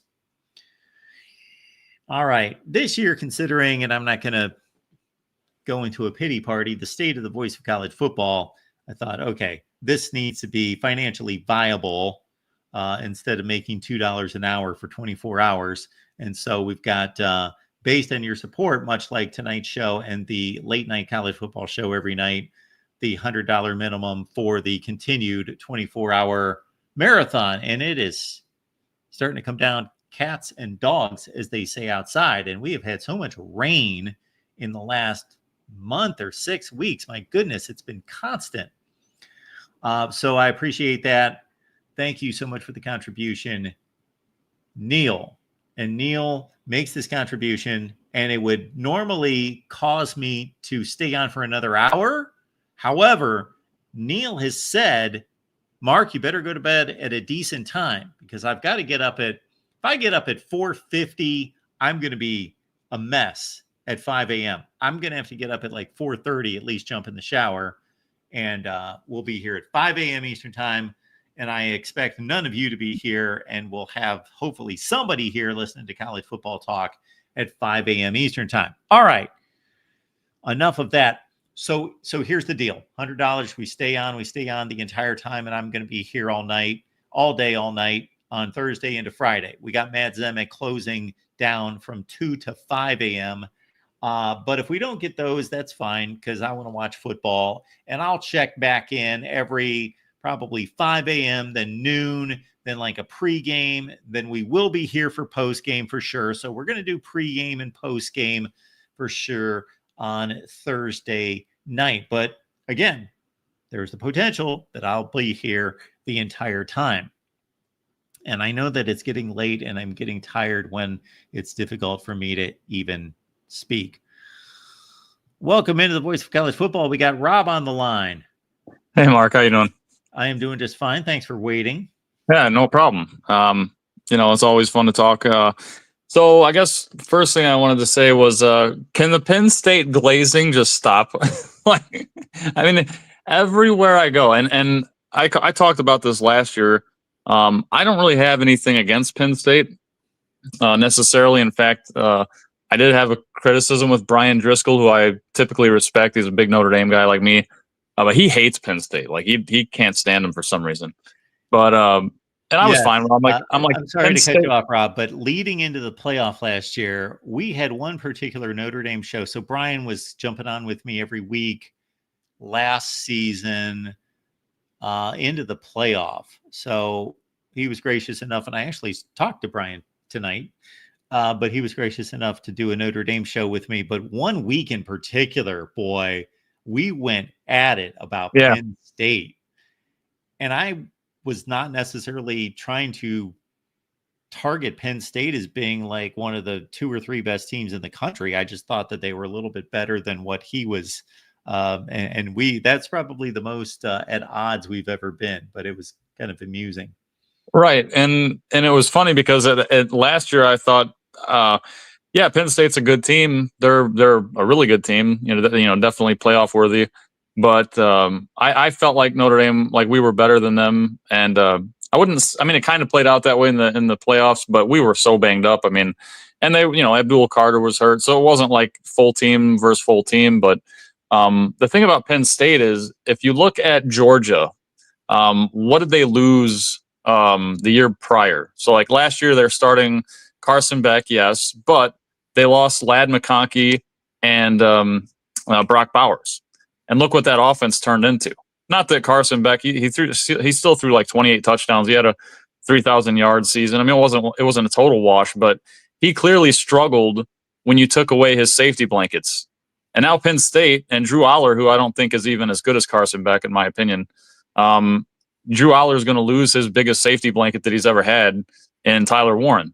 And they're also like, yes, they have an amazing running back duo. But I just don't see, you lose guys like, absolute generational talent like, Abdul Carter and Tyler Warren. I don't think Penn State, I think they're going to be good. I think they're going to be definitely one of the top, like maybe top 3, 4 teams in the Big Ten. But people are picking them to beat Ohio State. They're picking them to beat Oregon. And I'm just like, can we pump the brakes a little bit here? Like, I want to see Penn State actually beat those teams before we're just crowning them the king of the conference this year. So you can take one of 2 approaches in this case to season predictions. You can either take the wait and see approach and say, you know what, this team has never proven it. They're really good, but they don't win the big games, a la Penn State. And until they prove it, then I got to see it first. And I cannot pick this team to win a national championship because they just have not proven it and they continue to step on a rake. Or you can try to be the visionary who says, okay, I'm going to see and forecast a Kirby Smart breaking through, a Ryan Day breaking through, and in yesteryear, other coaches. So you can take one of those 2 approaches to that. Now, it's kind of interesting in my playoff scenario, I have Penn State basically pulling an Oregon from last year and being the number 1 seed going into the playoffs and meeting Ohio State in the second round and losing. Yeah, and I think that's fairly likely because much like Notre Dame starting a rookie quarterback, Ohio State's starting a rookie quarterback this year, and we just don't know what those guys are going to do. Like, yeah, CJ Carr is talented. Yeah, Julian Sayin is talented, but at least Sayin has Jeremiah Smith to throw to, so that's nice. But we just don't know what those guys are going to do, right? And I saw some Texas people talking about, Julian Sayin's like 5'10", 5'11". We're gonna slap his balls down at the line of scrimmage. It's gonna be a bad day for him. And I'm just like, I don't know about that. Like, Ohio State's always loaded with talent. They have a good offensive line. Like Julian Sayin was drafted or recruited by Alabama, Nick Saban. I think they know what they're doing there. So I just there was the other thing too. Like, I saw somebody, I'm not going to point out any names, but somebody in chat was saying like Ohio State's ceiling is like 9-3 this year. And I was just looking at the blue chip ratio, like, because people are like, oh, Ohio State lost 14 or whatever it was, 15 players to the NFL draft, whatever. It was some ridiculous number, right? Yep. And they're like, oh, they're not going to be any good this year because they lost so much talent. And it's like, I look at the blue chip ratio for 2025, they're number 2 behind only Alabama. And if you look at the blue chip ratio that Ohio State had last year, it was 90%, right? Just an absurd number. What's it this year? 89%. They're only 1% off from what they were last year, and everybody's acting like they're suddenly like not as like, yeah, they're probably not going to be as good because Will Howard is gone and he had a lot of experience. You got a rookie quarterback coming in, but they're still going to be a really good team. And I actually lean slightly Ohio State versus Texas, but that's just the way I feel. It's at home. It's at Ohio State. I think they're going to have a slight edge, and Arch Manning, it's going to be his like first big game start as well in a pretty hostile environment. So it's not like that's a lock, I find this logic to be somewhat faulty, and you may have heard me say this, that I've heard no one pick Ohio State to win a national championship, and I've heard no one even really bring them into the conversation that they are a true national championship contender. It all seems to be Penn State, Clemson, and Texas for the most part. But they're a consensus top 5 team in the country. So if they're a consensus top 5 team in the country and they're as young as they are, once they arrive at the playoff as a top 5 team in the country, if all these pollsters are correct that are placing them number 2, number 3, number 4 in the country, and all these publications, all these preseason publications, the lowest I've seen them is number 5 in the country. Well, if they are one of the top 5 teams in the country over the course of the entire season, it only makes sense that they're going to be so much better at the end of the season with this very young team, that if they arrive at the playoff and they're a top 5 team and they've weathered Texas, Michigan, Penn State, a trip to Washington, a trip to Illinois, a pretty tough schedule, then they might be loaded and ready to make another playoff run. Yeah. And I saw somebody in the chat also say like blue chip ratio means absolutely nothing, which is hilarious. Like, yeah, he's right in a sense that blue chip ratio is not the end all be all. It's not the absolute guarantee of success. But if you're a team that has an 89 or 90% blue chip ratio and you're going up a team that has like a 50% blue chip ratio, you have a much better chance of winning that game just based on talent alone.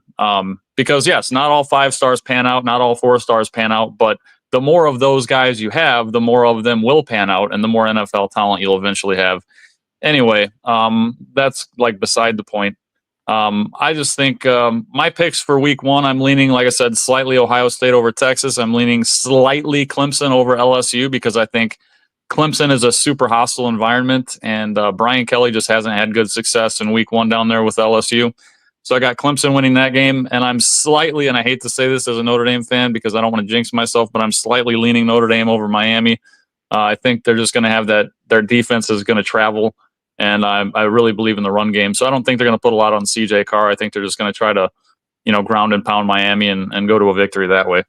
Yeah, I think that Notre Dame is I don't want to say significantly better, decidedly better team than Miami. They are just a sturdier team top to bottom. And those players have played in huge games. None of these Miami players have really played in a big game. On the flip side, obviously the game's at Hard Rock, and we've got a veteran quarterback who's played in big games for Miami versus CJ Carr having not played in big games, meaningful games on the Notre Dame side.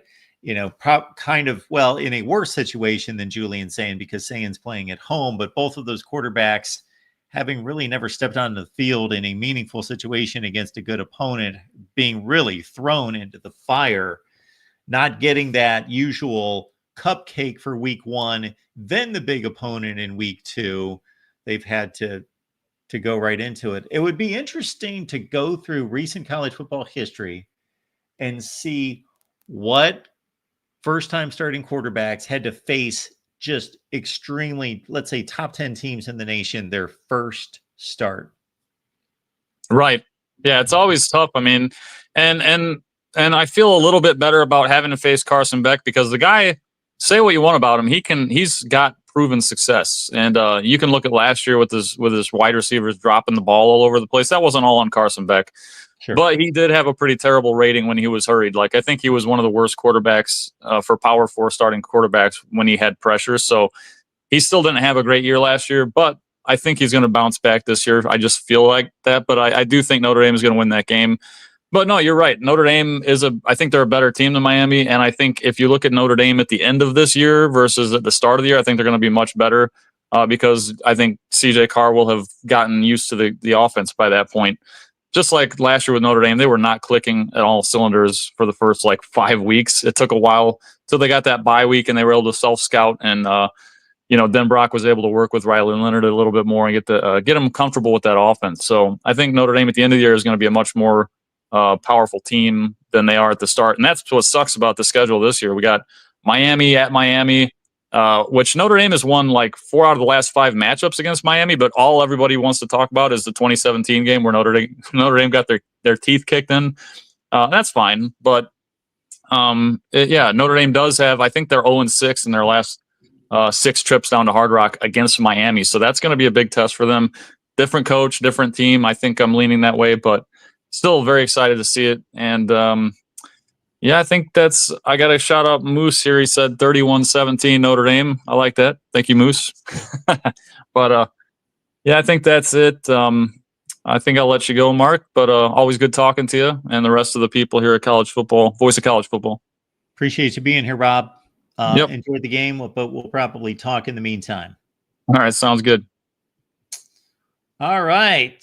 We keep it rolling here at the Voice of College Football. I'll drop the link there in the chat again. And thank you so much for the contributions that have come in. And when in doubt, we will roll through the week 1 schedule. I'll let you know what games I'm going to watch, and we can talk about the matchups. Earlier tonight, if you want to rewind and watch what you missed, if you're just joining us, Spencer Mclofflin from Locked On Oregon Ducks. Always a fine conversation with Spencer Mclofflin. And then we also had Gary Harris. He's the sports director at an Alabama radio TV station in Tuscaloosa. Gary's been joining us for a long, long time. 2 guys that I've known for a long, long time, Gary and Spencer, talking Oregon football, talking Alabama football as well. Earlier today, I was hosting the Ohio State live show and also the Miami live show. And again, we really sized up these huge matchups.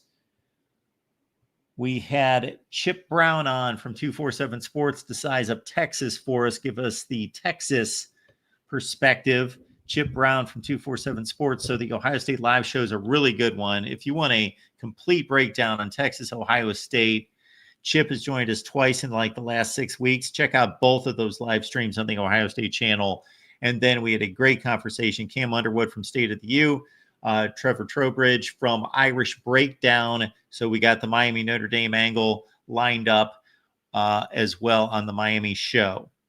So check that out. We had Brian Driscoll on about 6 weeks ago from Irish Breakdown. So check out that show as well. So we had 2 huge, hour-long Ohio State, Texas previews and 2 enormous Miami Notre Dame previews, as well as LSU and Clemson's right here on the main channel. We did that breakdown as well to try to get you set up for the big matchups. Alabama, Florida State was not able to really put together both sides of that, although I might be able to put together a video on that. And one video that nobody's watching that I thought was pretty good, even though I just rolled it off the top of my head, is I was on Michigan podcast this week. And I know you Michigan fans check out Steve Dace every Tuesday, and I'm typically there for my appearance. But I was asked about Bryce Underwood, the Michigan situation, how to really ease him into the season or how to approach that. And then also asked about the Texas-Ohio State matchup. So check out my appearance on Michigan podcast. And then right after that, I thought, you know what? We talked enough Michigan. I'm sorry. We talked enough. It is getting late. We talked enough Ohio State and Texas. that I thought, you know what? I got all these bullet points in my mind about the keys of the game. Just rip off a video. And so it's there if you would like to see my keys to the game, Texas and Ohio State. I do think that the Buckeyes need to get a pass rush. And I know that's one of those things along with turnovers. That's kind of the obvious statement. Whoever wins the turnover battle, so turnovers are key. But I really believe that Arch Manning, inexperienced quarterback, he's played in big games as a runner. So it's kind of odd when you talk about having experience in big games and big situations where Julian's saying this is a complete first for him. For Arch Manning, he's been out there. He was out there in the college football playoff semifinal, but as a runner, never asked to deliver in the pocket in big games against good teams. So this is a first for him in terms of, but he's been out there executing plays in the stadium, roaring crowd, all of that. So the atmosphere is not going to faze him, but he's not been asked to deliver the football. So if the Ohio State pass rush is not a factor, then you take a young, slightly nervous quarterback on the road, and he starts to get comfortable when he can just stand back there and pat the football. And so I am concerned about the Ohio State pass rush. Rob, thank you so much for becoming a member here at the Voice of College Football. We do appreciate you. I got to make my predictions for this week. Keep in mind that if you're on the betting tier, either on Patreon or here, I pick 20 or 25 football games every week. We've got a 12-pack from Steve Dace, Corey Bratta, and Matt Zemek. And then Steve Merrill and I record on Friday for his under-the-radar selection. Steve Merrill, Wager Talk. If you're unaware, Steve's been joining us for 7 consecutive years. This is his 7th year joining us here at the Voice of College Football. And Steve jumps on for about a half hour with me. We go through all the big games. We clip off those segments. We post those on the team channels. And then Steve delivers his under-the-radar selection. That is his one pick that's exclusive to us here at the Voice of College Football. And you can get that on the betting tier on Patreon or here. And Steve's record is 28-12 against the spread in those picks. Rob, thank you again for becoming a member, which, by the way, we've got a banner here with many of our members. We'll start scrolling that. You see those names down at the bottom of the screen, and I thank each one of you. Prime Entertainment and HOFC City Gaming and Katrina and Tony and others who are members here at the Voice of College Football.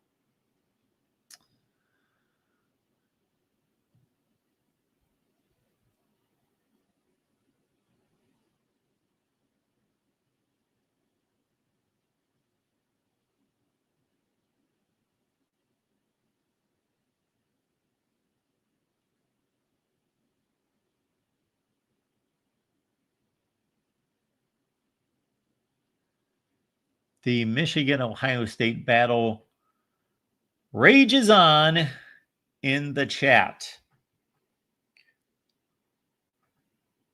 Let's go briefly, even though we've hit the bewitching hour. Quick look at week 1. And we'll do the TV lineup. How about that?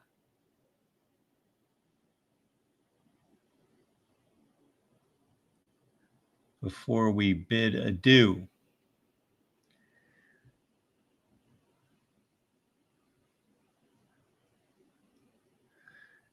And you know what? I've got to work out my TV situation tomorrow. I have got to work out my TV situation because I've always just had cable.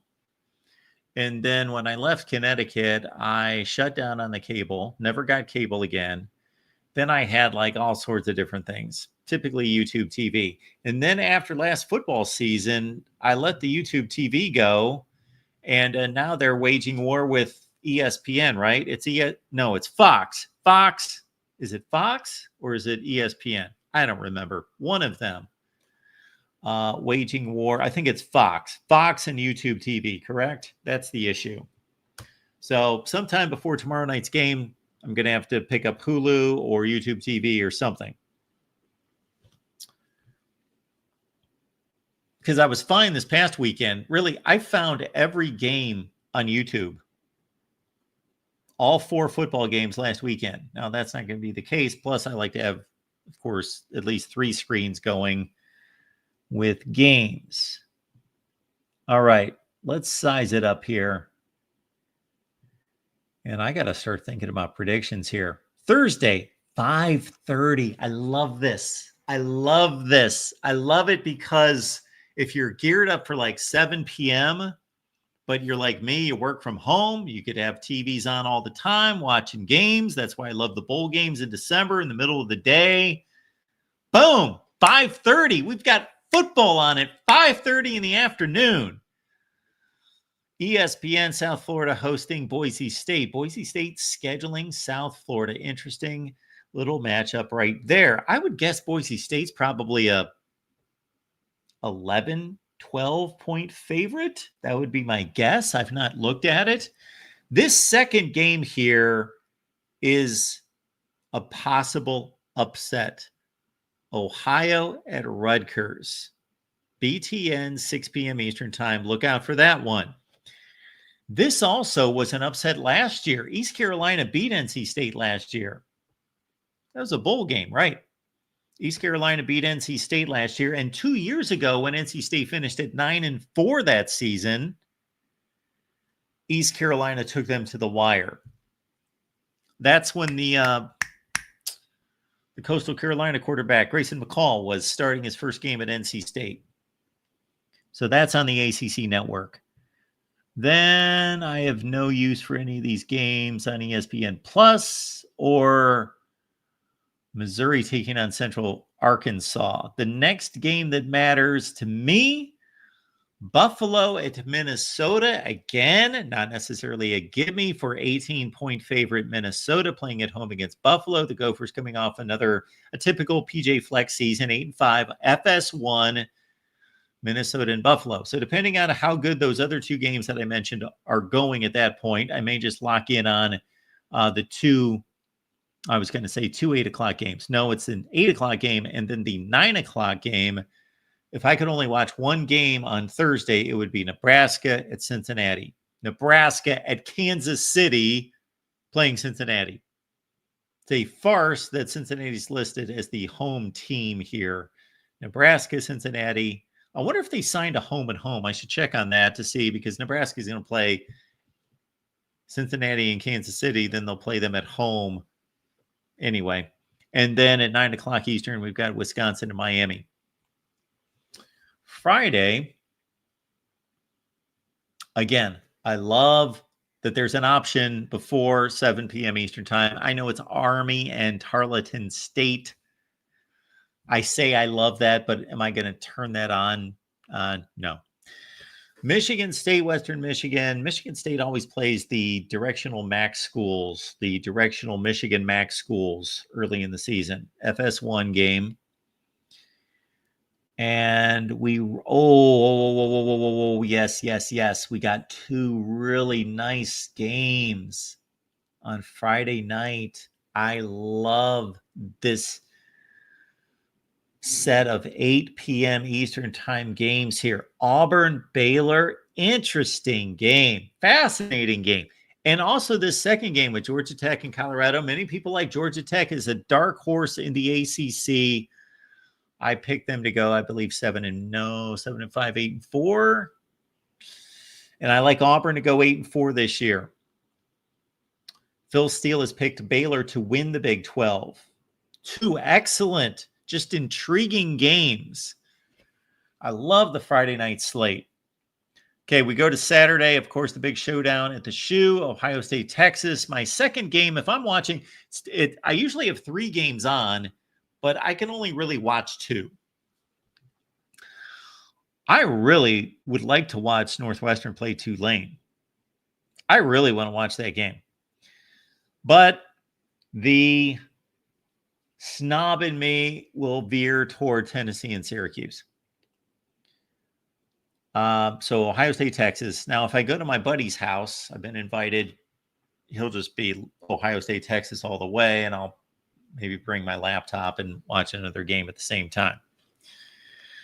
So those are my games in order. Ohio State, Texas, of course. Tennessee, Syracuse. Second screen. Third screen would be Tulane and Northwestern. Oh, Kentucky and Toledo. One to keep an eye on. Then we go to the 3:30 window. And, well, obviously, Alabama and Florida State. You have to start watching that game. Even if Alabama eventually trounces them, it just name brand. That's an obvious. That's what other game could be somewhat entertaining? I do not see anything there in the 3:30 or 4 o'clock range. So that's going to be a bit of a waste. That is not a good window of games. Then we've got a bunch of, now this sneaky under the radar, decent game. Coastal Carolina at Virginia. Virginia's about an 11 or 12 point favorite in that one, but look out. Tony Alford, Virginia against Coastal Carolina. Again, ACC Network at 6 p.m. Eastern time on Saturday. All right, on to prime time. Of course, LSU Clemson. That's going to gain my attention. I will want to be watching Michigan with Bryce Underwood and his debut in Ann Arbor. So that will be my second choice, even though that will not be the second best game of the window. But man, that's one of those deals where there's one game that's so much better than the rest of it. LSU and Clemson, of course. But again, I will watch. My second game is going to be Michigan, New Mexico. And then now I'll be sitting here talking to all of you.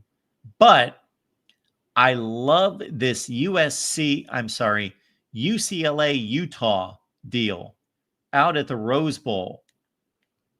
Does anybody else like that matchup? I do. I'm looking forward to that one.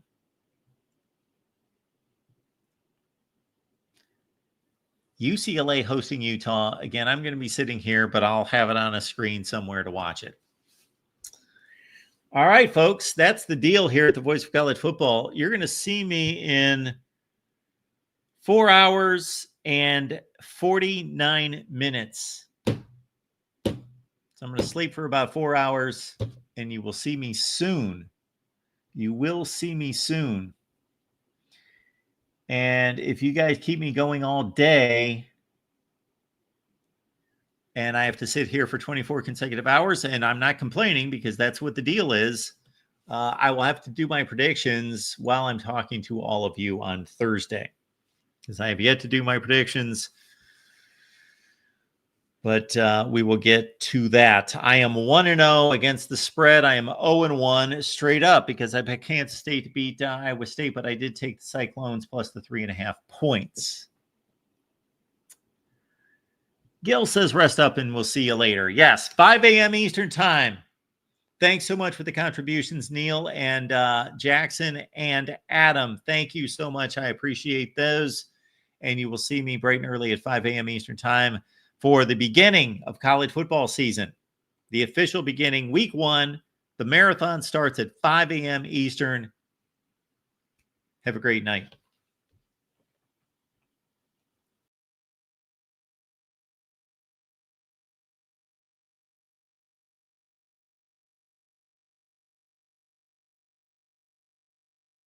College football is even more exciting when you've got some action on the line, and the games are even better when you're cashing in.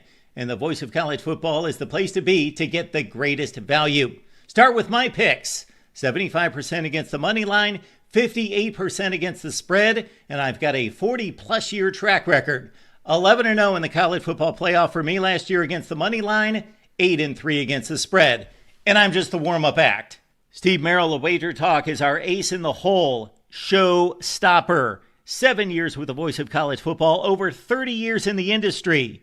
Steve gives us analysis on all the big games, but you can't miss Steve's weekly under-the-radar pick. 28-12 against the spread the last 3 years. You also get picks from some of our top analysts here at the Voice of College Football, including Corey Bratta, Matt Zemek, and Steve Dace. Check out those numbers. Become a YouTube or Patreon member for just $99 per month. Go to the main channel on YouTube, click join, and then select the betting tier. Do the same thing on Patreon. Make 2025 a winner now.